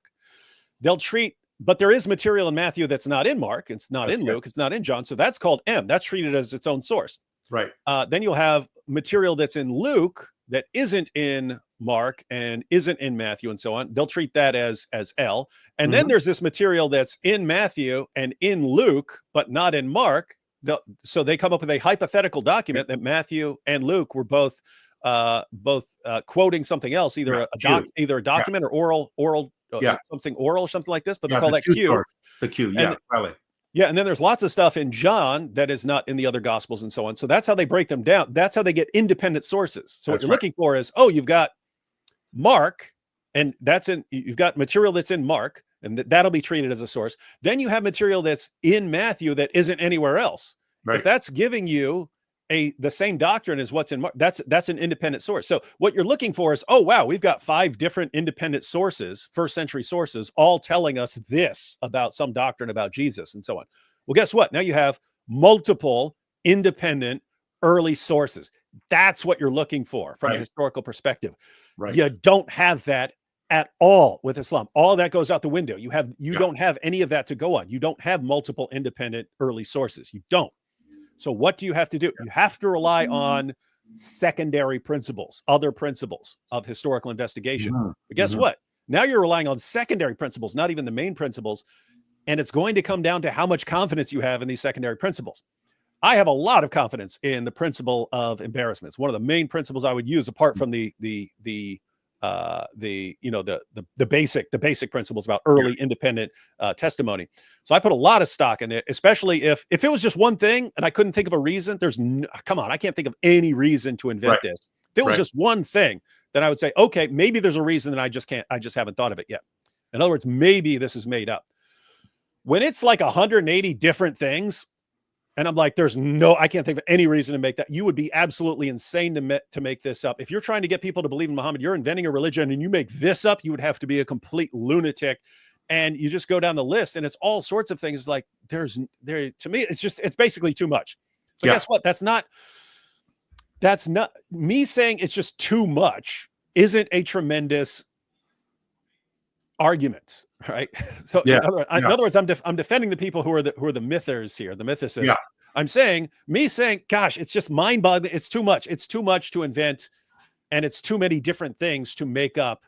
It's too much. I have to believe that there is some historical core there, even if it's embellished and so on. There is some historical core, and some of these guys were trying to do reliable history. Yeah. But that's there. I'm kind of telling you something about me, and so it's a situation where if you agree with me and you say, yeah, it doesn't make sense for them to invent these 180 different things that are all embarrassing, and we know they're embarrassing because we see them trying to explain them. Like we see the Muslim commentators trying to defend Muhammad's relationship with Zainab and so on, which you didn't have to make up. We see them trying to water down the story of the Satanic Verses until they completely get rid of it, which you don't have to do if you're making this up. And so it's, to me, it's like, okay, if you agree with me and you're like, okay, this makes sense, that it would be crazy to invent all this stuff. And it's too much. Just the level of detail they have about not just Muhammad, but all his companions and then all their family relationships and so on. This doesn't look like stuff that we would normally associate with people just making up a story. It doesn't read like stories of Hercules and so on. Right. So to me, it's like this stuff it weighs significantly in favor of some historical core about Muhammad. But again, if you're fine with them inventing all this stuff, even if you can't, or if you're fine with, well, I can come up with an explanation, even if it's not really impressive, I can come up with, hypothetical explanations for all these things. Yeah. And if you think these guys are just really, really great fabricators and so on, you might come to a completely different view. So that's kind of the situation. That's kind of the situation that we're in. I have noticed that personality-wise, the people who are more inclined to go with conspiracy theories, and keep in mind, I'm not talking about like the moon landing or something like that. I just mean I'm talking about like people who these guys are over here plotting about this to do this politically and so on. They tend to be more comfortable with the idea that this is all made up as part of conspiracy. Me, I'm just going to be forthright. I pretty much never go with the conspiracy theory, which I understand that there are conspiracies, but I pretty much always you're pointing out problems and then appealing to this massive conspiracy as your explanation, when the conspiracy seems more improbable than the issue with even given the problems that you've pointed out. And so that's kind of, but again, guys, this is why you have different positions among serious people who are all looking at the same evidence. Some of it is subjective, how much confidence you have in different principles. And it's a problem. It's ultimately a problem for Islam, because the reason we have these disagreements is you just don't have any early material. And so everything, your entire story of your prophet is under investigation. Yeah, for sure. Another super chat. Thank you, Jack Ray. Current day Muslims forget Messianic Jews when they say Jews in their attacks on Christianity. Example, what do Jews say about? Have you pointed this out to any Muslims? If so, what kind of responses have you gotten? There's a lot of Muslims that love Tovia Singer, as you know, David. And the funny thing is that Muslim apologists and Dawah propagandists will run to people like Tovia Singer to try to undermine the messianic prophecies about Jesus, who they believe to be the Messiah. Well, Muslims believe Isa al-Masih, that Jesus is the Messiah, but then they try to use Jews who don't believe Jesus is the Messiah. Someone whose entire career is basically arguing that Jesus was not the Messiah. Is not the Messiah. They will quote them to try to undermine the Old Testament prophecies about the Messiah that even the rabbis admit were about the Messiah. So it's kind of interesting how, in the one sense, they hate the Jews, that Muhammad prophesied that the Jews will be obliterated in the last day. But then they will utilize them. I hate to say this, but it's what Vladimir Lenin called the useful idiots for the cause. And so Tovia Singer is being used for this cause. And he serves the Muslim community by siding with them on this. But no, many Muslims tend to forget that there are Messianic Jews. There are Jews who believe in Jesus as the Messiah and believe in the triune God and believe in the atonement of Christ and his resurrection. So have you found, David, that a lot of the Muslim apologists today, they seem to be so desperate that they'll go to anybody they can to undermine what we believe about Jesus's messiahship? Well, also, and this isn't just Muslims, it's just becoming very, very common today to say, look at what the Talmud says about Jesus. You see, this is what Jews believe, and so on. So it's becoming very common as like an attack on Jews. Jews believe this, and they'll quote like the Talmud without even understanding what the Talmud is. It's like this massive collection of commentaries and debates among the rabbis and so on. And very frequently it'll say one thing that one rabbi said, and then it'll say the exact opposite that was said by some other rabbi. And the reason they take it as serious is this is telling you how it's a record of their debates and disagreements and so on. And it shows you different ways of interpreting and how the discussion has evolved over centuries and so on. But it won't get quoted like that. It'll be, look, the Talmud says this, and that's what Jews believe. Right. Not realizing that you're already dealing with a minority of Jews who would have any clue what the Talmud says on any of these issues.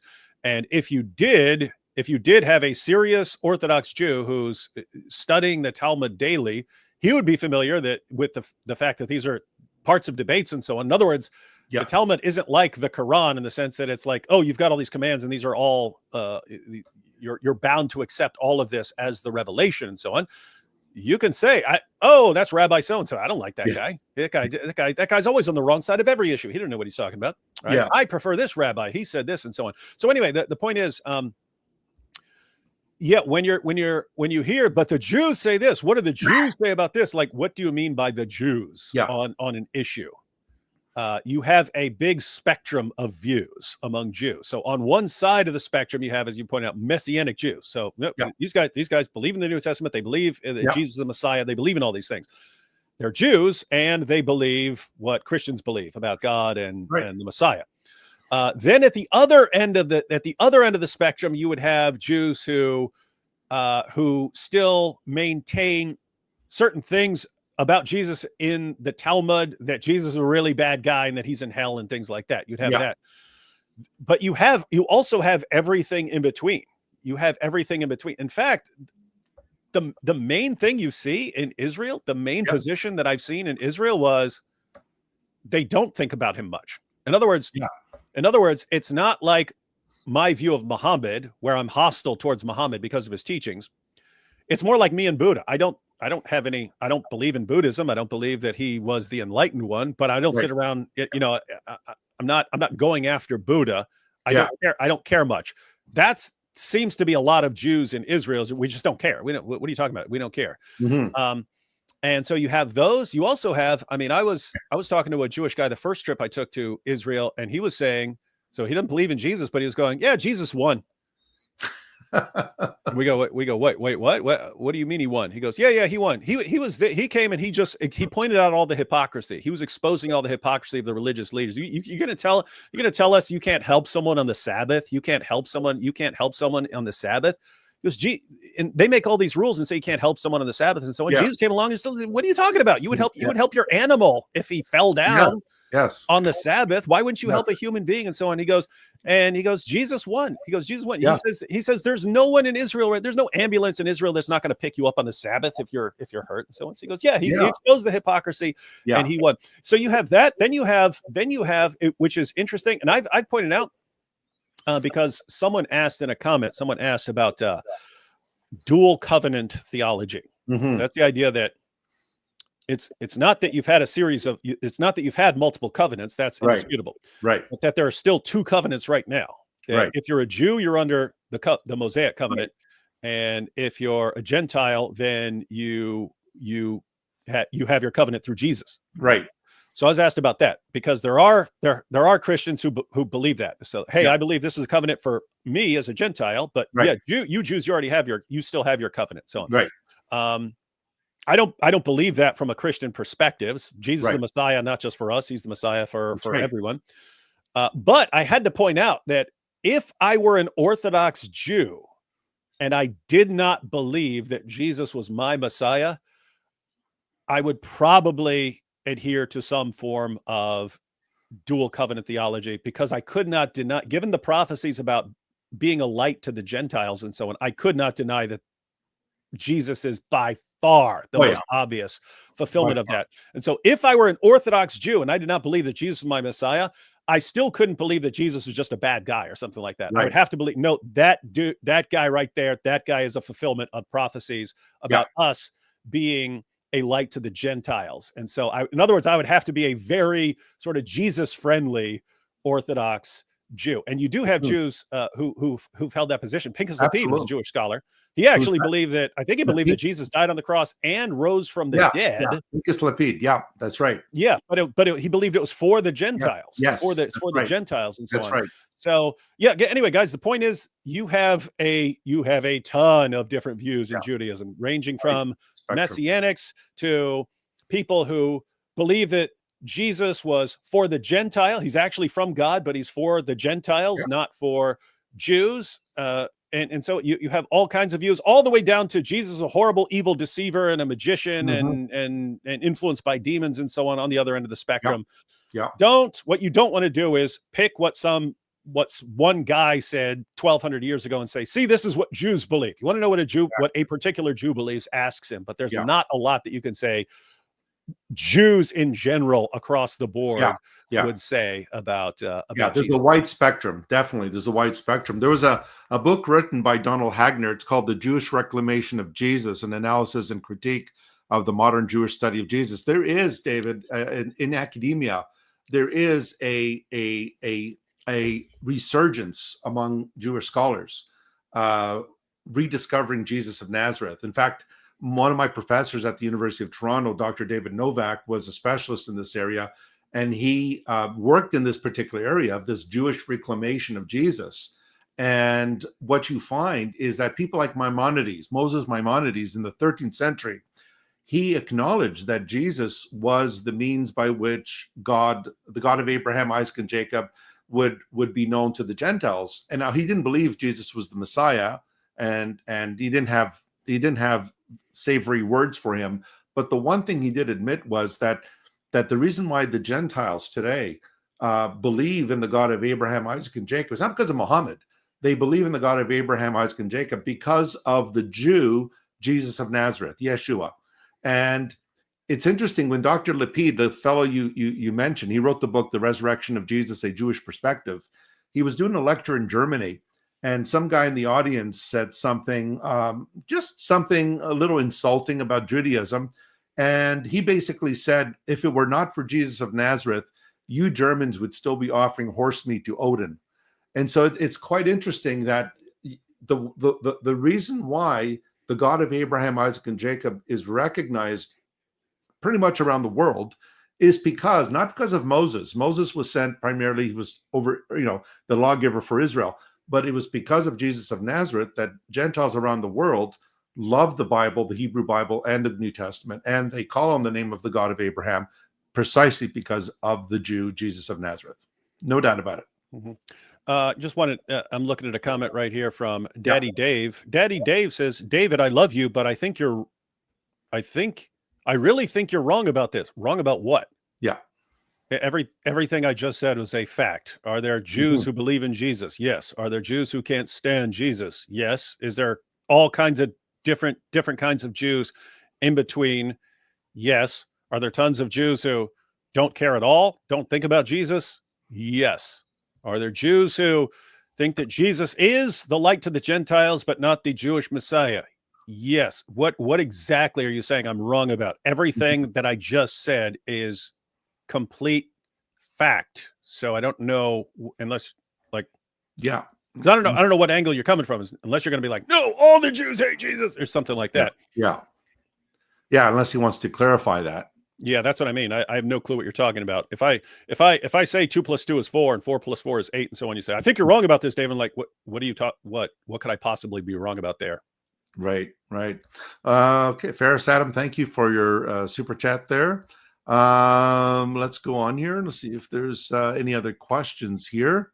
A lot of great commentary going on here, back and forth. That's great to see. Okay, we have one here from Peter. We refrain from sending signs, no miracles from the fake God. Yeah, I think we already covered this, that Muhammad was only a warner, that there was nothing that there was no miracles that he could prove his prophethood from. And it's funny because that's Surah 17. Yeah. And that's one of the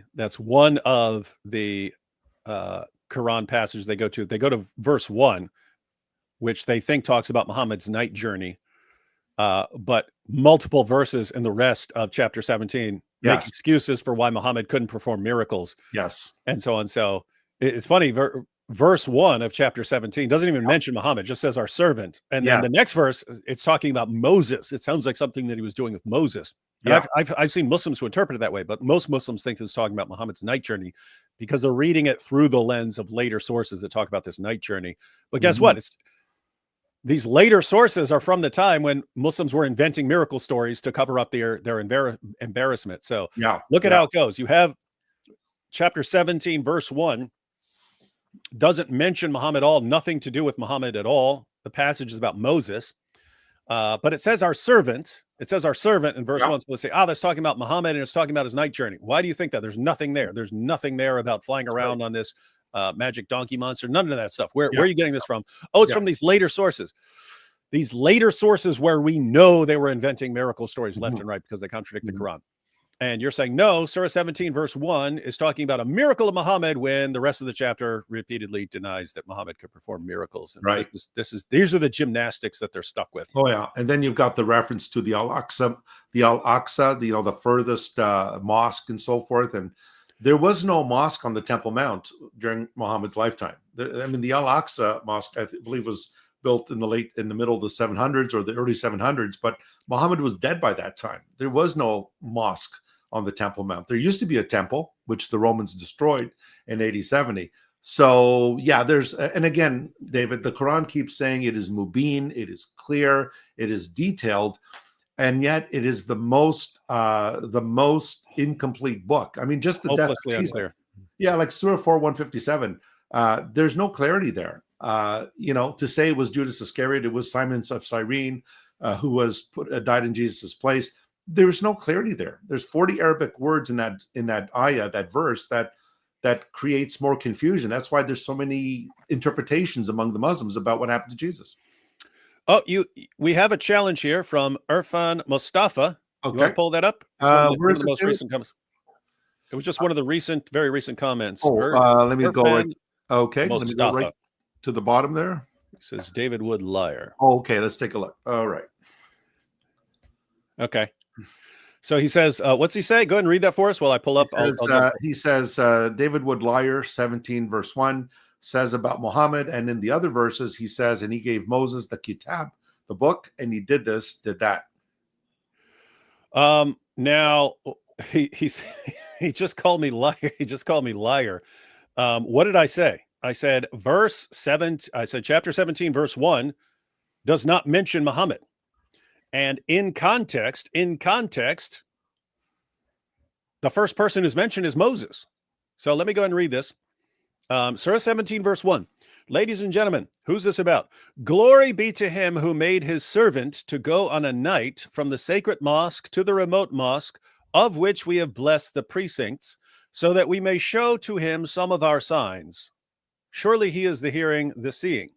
And it's interesting because signs there is what the Quran often refers to. You could be miraculous signs, or it could be revelations like verses and so on.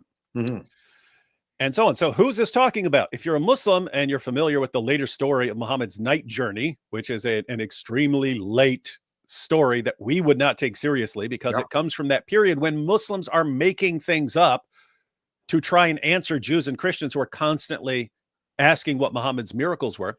If you do not see it through the lens of these later fabrications and you just read, let's just read it. Glory be to him who made his servant to go on a night from the sacred mosque to the remote mosque, of which we have blessed the precincts, so that we may show to him some of our signs. Surely he is the hearing, the seeing. And we gave Moses the book and made it a guidance to the children of Israel, saying, do not take a protector besides me. Why doesn't it mention Muhammad? It mentions Moses. The verse after that mentions Noah. Why is it mentioning all these other guys by name, but doesn't mention Muhammad by name? And verse 2 fits in perfectly with verse 1. If it's Allah taking Moses on a journey to give him signs. And the next verse says, and we gave Moses the book. The book would be the signs. I don't even know what to do. Of course, you can interpret that as Muhammad. Why would we? Mm-hmm. Why would we take the story of the night journey late? There's nothing about flying around on Barak and all this stuff, and there's nothing there about this. That's and right. It doesn't even mention Muhammad, and the only person who's mentioned in context is Moses. And even if you went with the idea that this is talking about Muhammad, which you can't defend from the context, you just have to say you believe it. According to your earliest source in Ibn Ishaq, quoting Muhammad's companions, this was a vision. It's a vision. It's not Muhammad actually flying around. It's some sort of vision. Yeah. And so you guys look at this. You guys say that Muhammad couldn't perform miracles because the Quran repeatedly says he couldn't perform miracles. You're liars. Here's a miracle right here. One, doesn't say Muhammad did anything. Two, doesn't say this has anything to do with Muhammad. Three, the only person in context is Moses, so it's not clear what it's talking about. In other words, hopelessly unclear. Can't say definitively that this is even talking about Muhammad. And if it was about Muhammad, then your earlier sources say it's a vision, which is not what that's not what we mean when we talk about miracles, miraculous confirmation, and so on. So disaster after disaster after disaster. Why do you do this? Because for the same reason it was embarrassing to Muhammad and his companions that he can perform miracles. You're embarrassed by this. Look at stories about Moses. Look at stories about Jesus. Oh, Muhammad couldn't do any of this unless you go to complete fabrications written by Muslims who are ashamed and jealous because Muhammad could perform miracles, so they lied about him.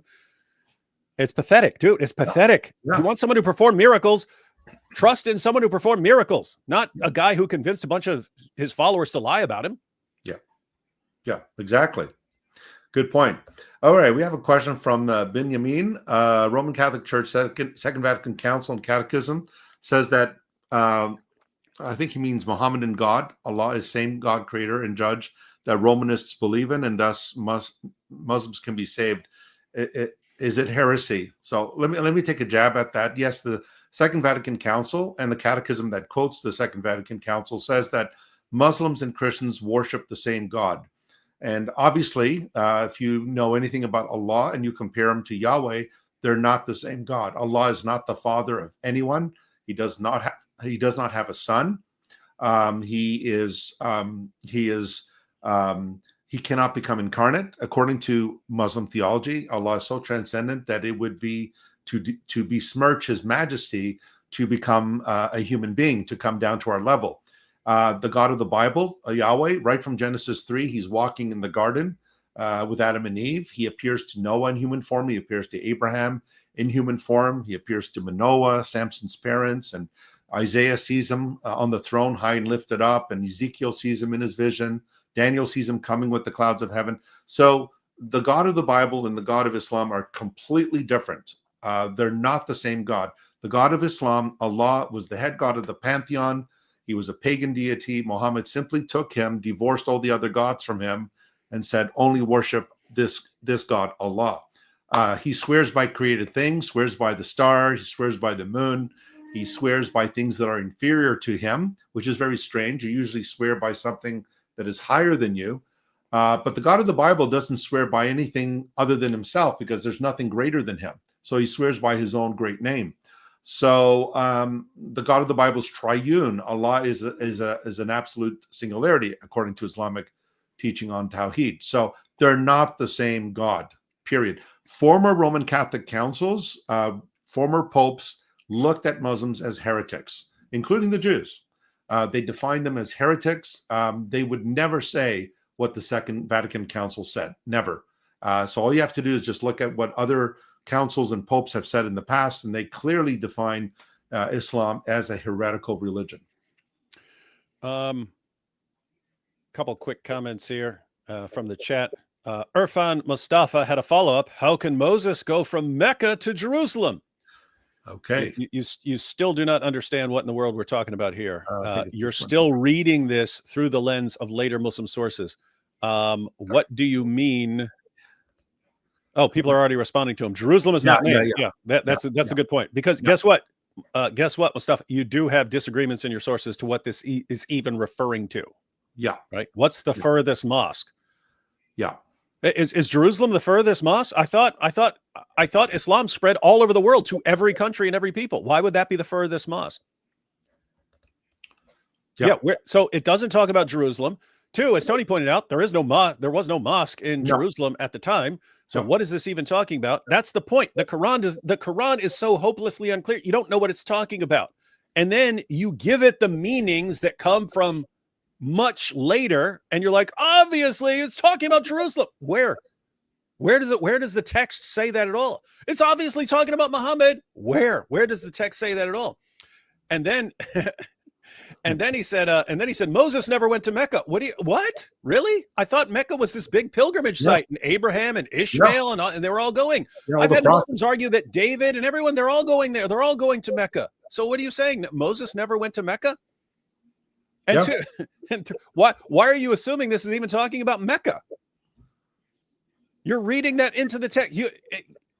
Look, Irfan. If you have a verse and it tells you 10 different things and they could all mean multiple things and they don't tell you what they actually mean, it doesn't actually say Jerusalem. It doesn't actually say who the servant is. If there's all these variables in there and you say, look, we have a verse with 10 different variables, we're going to give them the interpretation of this later source when Muslims are making things up left and right. You can do that.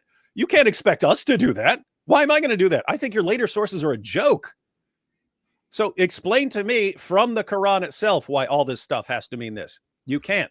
And by the way, when I first heard that the Muslim interpretation that this is talking about Moses, that 17:1 is talking about Moses, I heard that from a group of Quran-only Muslims. Yes. Because they don't believe in your later sources. Quranis, They're just going with the text. Yeah. What's that mean? It means there's nothing in the text of the Quran that has convinced them that was about Muhammad, that was about Muhammad going to Jerusalem. Nothing. There's nothing in the text. It's later sources that convince you of that. We think your later sources are a joke. So you either have to convince us that the later sources are not a joke, that they are super reliable, or you have to show us that from the text of the Quran itself, it's clear that it's Muhammad and that he's going from Mecca to Jerusalem. You have to show that, but you can't. That's why Quran-only Muslims think you have no clue what you're talking about. I think Irfan might get in trouble with the Imam, because they all teach the prophets went and did the Hajj. Moses went to the Kaaba, ran around it 7 times, kissed the black stone. Jesus went to the Kaaba. Abraham went with Ishmael and helped rebuild it and so forth. So, which one is it? Did the prophets go to Mecca or not? So, one more comment here from the chat. HSNM. Is that near the bottom, David? It's from a couple minutes ago. Right after Irfan Mustafa. Okay. HSNM says, wait, so how does David know that later Christians didn't lie about the miracles of Jesus? Interesting question. So I pointed out that later Muslims lied about miracles of Muhammad. And if you have a good skeptic and he hasn't thought through this clearly enough, he'll say, well, if you're going to say Muslims could lie, then Christians could lie too. Yes, Christians did make things up. Later Christians did make things up. They made things up like Jesus giving life to clay birds and speaking as a baby and so on. They do. And you can spot them. You can spot them. You can say, hey, these are too late. Earlier sources. We have a bunch of earlier sources. No one mentions this. We can kind of tell when this stuff is made up. When you're talking about the miracles of Jesus, think about the situation with Muhammad. You have one early source, the Quran, and it repeatedly says Muhammad could not perform miracles. It makes all these excuses. You go to the early Christian sources, and Jesus is performing miracles left and right in your earliest sources, right? Yeah. So it's your first century Christian sources that are talking about the numerous miracles of Jesus. And so if you want to say someone made them up, you have to say the first generation of Christians made up all these miracle stories. Right. These are the guys who are being persecuted and killed for believing in Jesus. So the question is, why are they making up a bunch of stories about Jesus performing miracles? Why are they making up these stories and being killed for it and persecuted and killed for it if none of this happened and they're just making things up? Liar. The saying is liars make poor martyrs. That's right. So you do have that problem. So, two, it's all over the place, right? This is what I talk about, having multiple independent early sources. That's what you look for. If you wanted to make arguments for miracles, you need multiple independent early sources. If you just had one source, why would you could say, okay, maybe that guy made it up. if you have multiple independent sources, in other words, this guy, they're not all getting it from this guy. This has independent material. This has material that's separate from that. This has material separate from that. And this has material that's separate from that. And they all have miracles in it. Then you have multiple independent early sources on miracles of Jesus. And it's interesting because you can even look at some of the responses to the miracles. And the responses to the miracles are, what are you talking about? Jesus didn't perform miracles. The responses to the miracles was, this guy's performing these miracles by the power of demons. That's right. What's that mean? It's the Bible's recording what the response to the miracles were. It's, hey, yeah, you guys are thinking he's performing miracles. You need to believe in him. Wrong. He's doing these miracles by the power of demons, by the power of Beelzebub, by the power of Satan. That's where he's getting these miracles. Okay, what's that mean? You're acknowledging. That's called enemy attestation. That's right. If your opponents, if people were attacking, you are acknowledging something. Why are they acknowledging it? Yeah, it's the same thing. It's the same thing with the empty tomb. Yes, like it was an early Jewish response to the empty tomb, and Christians are going, "Hey, his tomb's empty. He's been resurrected." It was a response. No, you guys stole the body. Right. What are you admitting there? You're admitting that, yeah, his body came up missing. There is an empty tomb. You would just acknowledge that by trying to explain it away.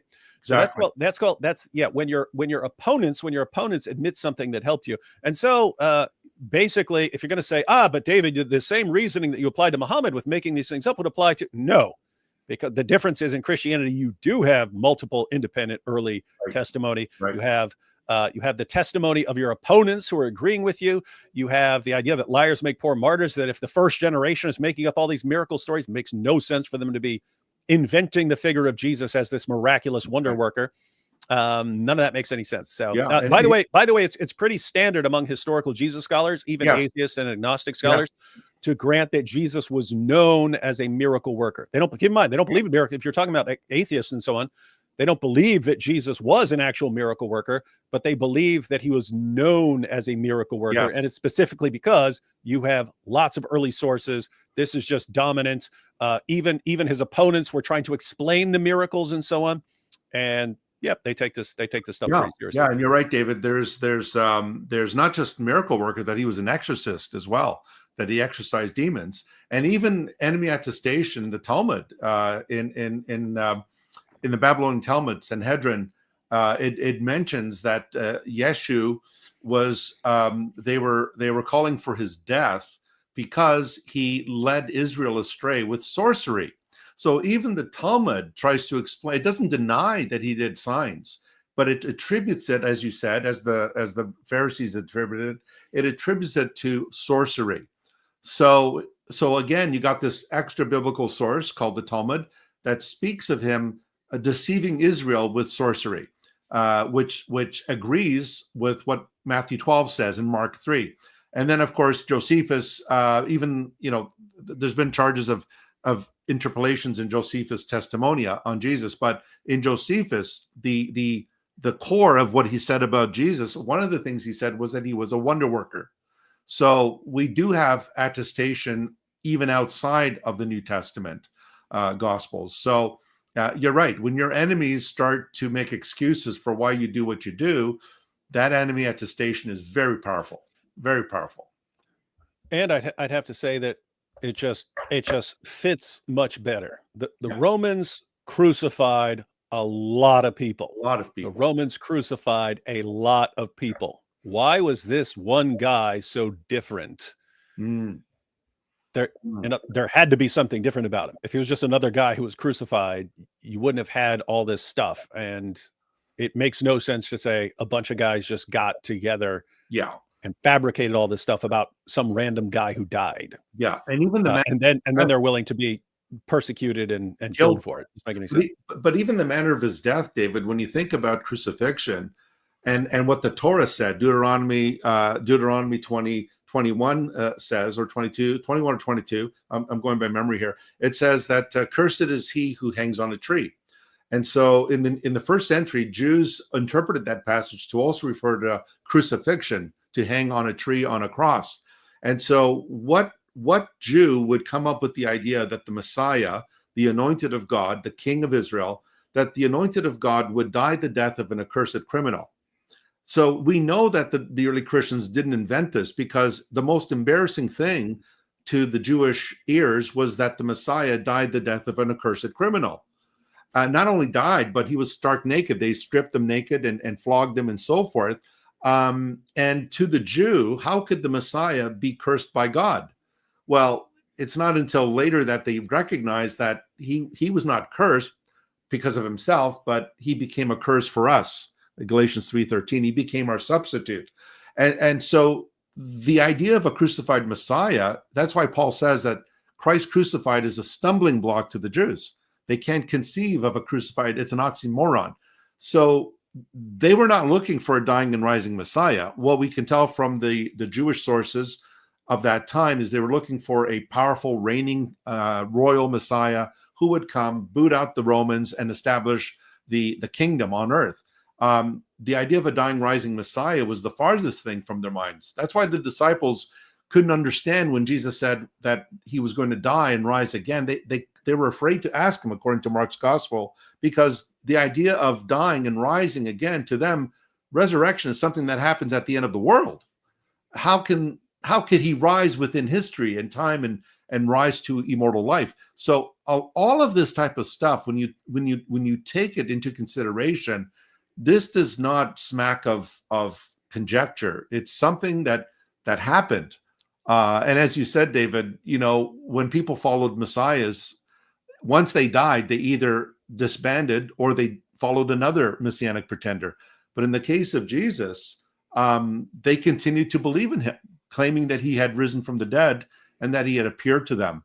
And that is the power of the gospel, is that the evidence for the empty tomb, the death of Jesus, his postmortem appearances, the origin of Christianity with his death, resurrection.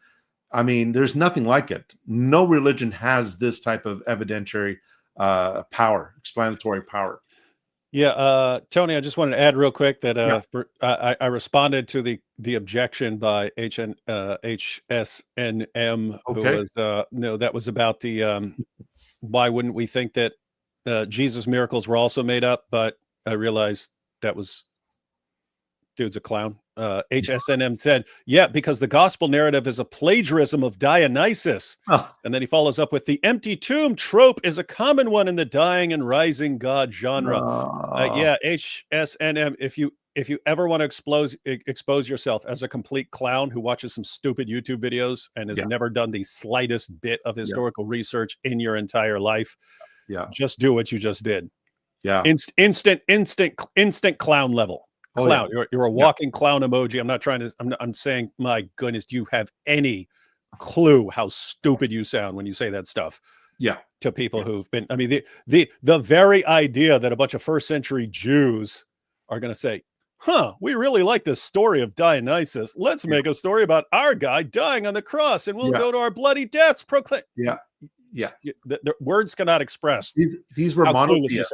These were monotheists. These were Jews who were monotheists who found paganism repugnant. They wanted nothing to do with that paganism, and these ideas of dying and rising gods, David, this actually comes after Christianity. You can trace it into the second century and following. The Mithra, the whole myth of Mithra, and so forth. But here's the problem: the dying and rising God concept arose because of the agricultural cycle.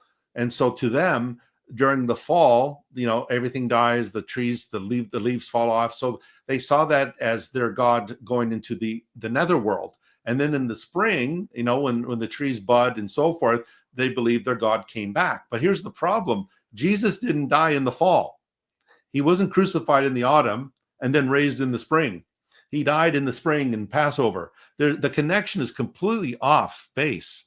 And besides, these myths came later, after Christianity, not before. And so the very fact that you're chronologically off is something you should take into consideration. And the whole zeitgeist thing, that most people get caught up on, like you said, David, the fact that people have to resort to that is it's very sad. It's very sad. And what's amazing is, as we just saw with Mustafa, that once you've absorbed an idea, you'll just kind of cling to it. Yeah.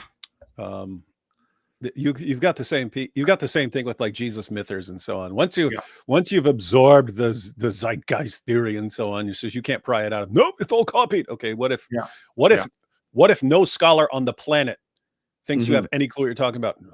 So much for all those scholars, they're all wrong because I saw it in a YouTube video and I read two articles on this dumb atheist site. Yeah, that's how things work in the that's the downside of the age of the internet. There are good sides, but they're also the bad sides. Yeah, unfortunately. Let me see, David. If there's any comments you want to or questions you want to comment on, just let me know. Okay. Let me see if there's anything here. If you guys have any questions, you can just add a Q there to your question and we will get to it. Let me see here. Yeah. Don't really see any. Maybe there's some here at the bottom. Okay. I was looking for this quotation from Robert Van Voorst, who wrote the book going through the various so-called stories of dying and rising gods and so on. He concluded there aren't any real ones, certainly none that could have influenced early Christianity and so on. But one of the things he said, contemporary New Testament scholars have typically viewed their, i.e. Jesus mythers, arguments as so weak or bizarre that they relegate them to footnotes or often ignore them completely. They're like a joke to scholars. And that's what Ehrman had to say when if you remember that famous clip where a woman in the Q&A, well, I haven't been persuaded by the evidence and so on. She was just like, someone who watches YouTube videos. And he said, in effect, look, that may work for the crowd you roll with. No one in any group that I roll with at the scholarly level thinks what you think. And it's just interesting because the modern skeptics who came along, they view themselves as like the champions of reason and so on. And like they have some of the dumbest theories ever that would be laughed out of. You could not graduate from a college if you were writing your papers on these insane views, but they view themselves as the champions of reason. It's just it's a big joke. It's pretty sad. Yeah, it's pathetic. Okay. All right. Well, we have maybe we can take this question, David, from Demetrius. How did the early Muslim scholars and Muslims in general view the Bible? Did they affirm it or think it was corrupted like they tell us today? The earliest view was that Jews and Christians are misrepresenting what the text says. We've misinterpreted and we misrepresent what the text says, but the text is as good as gold. Later on, you've got Muslims who are looking at the text going, this does not line up with Islam. And so they change their views. But the earliest Muslims thought that corruption was at the level of interpretation and speaking about it rather than at the textual level. So the charges of corruption were more about the tongue or misinterpreting the text, but not the text itself. Surah 29 verse 46 of the Quran says that Muslims ought to say to the people of the book, this is what they're supposed to say: we believe in what has been revealed to you and what has been revealed to us, and your God and our God is one, and to him we submit. So the Muslim response should be that we believe in the revelation that's been sent down to you. And over and over again in the Quran, it speaks of the Injil as a guidance and a light. Allah tells us to judge by what he has revealed therein. And Christians, if they don't judge by what Allah has revealed therein, they are losers. They are evildoers. And then with the Quran, with the Torah, with the Jews, it says, why do they come to you for judgment when they have the Torah, the Torah? And remember that story, David, in Sunan Abu Dawud, where there was a case of someone was saying that a couple committed adultery, and they come to Muhammad, and Muhammad says, bring the Torah. And he doesn't say bring that corrupted Torah. He says bring the Torah. And we're told that he was sitting on a cushion, and he gets up, takes the Torah, the scroll, and he puts it on the cushion and says, I believe in thee and the one who revealed thee. And that does not sound like a Muhammad who taught the Muslims that the Jews corrupted their texts and corrupted their scriptures and so forth. We don't get that in that early strata of Islam. We certainly don't get that. And I think, David, that the clincher was when they started saying, later on they said, oh, the Jews and the Christians corrupted their scriptures. It's because they finally had access to an Arabic Bible, which they didn't have in the time of Muhammad. When they finally did get an access to this Arabic text of the Bible, they realized, wait a minute, this New Testament is saying that Jesus is the Son of God, that Jesus died on the cross and rose again from the dead. And so it was at that point, this is my theory, it was at that point that they made the decision to say, well, the Jews and the Christians corrupted their text. But that's certainly not what the Quran itself says. Yep, it's another example of you have what the Quran says, and you have what later Dawa guys say to try and make sense of it. It doesn't work. Yeah. Well, David, it's almost 10 o'clock here, so I just want to thank you, brother, for coming on and just spending this time with us. I really, really appreciate that, and I've known you for how long has it been now, David? 15 years or so? It was back in the day. Yeah, I mean, I remember back in the day. We met the first time we met you in person, I think it was in Dearborn. I think it was in Dearborn where we were doing several talks there and some debates we were doing there. I think that was the time where you were in Michigan and they arrested you at the Arab festival there for asking questions. And Nabil, I think, was still with you. Nabil Qureshi was there as well. Yeah. And so anyway, David, it's been a pleasure as always, and I'm glad that we're on the same team.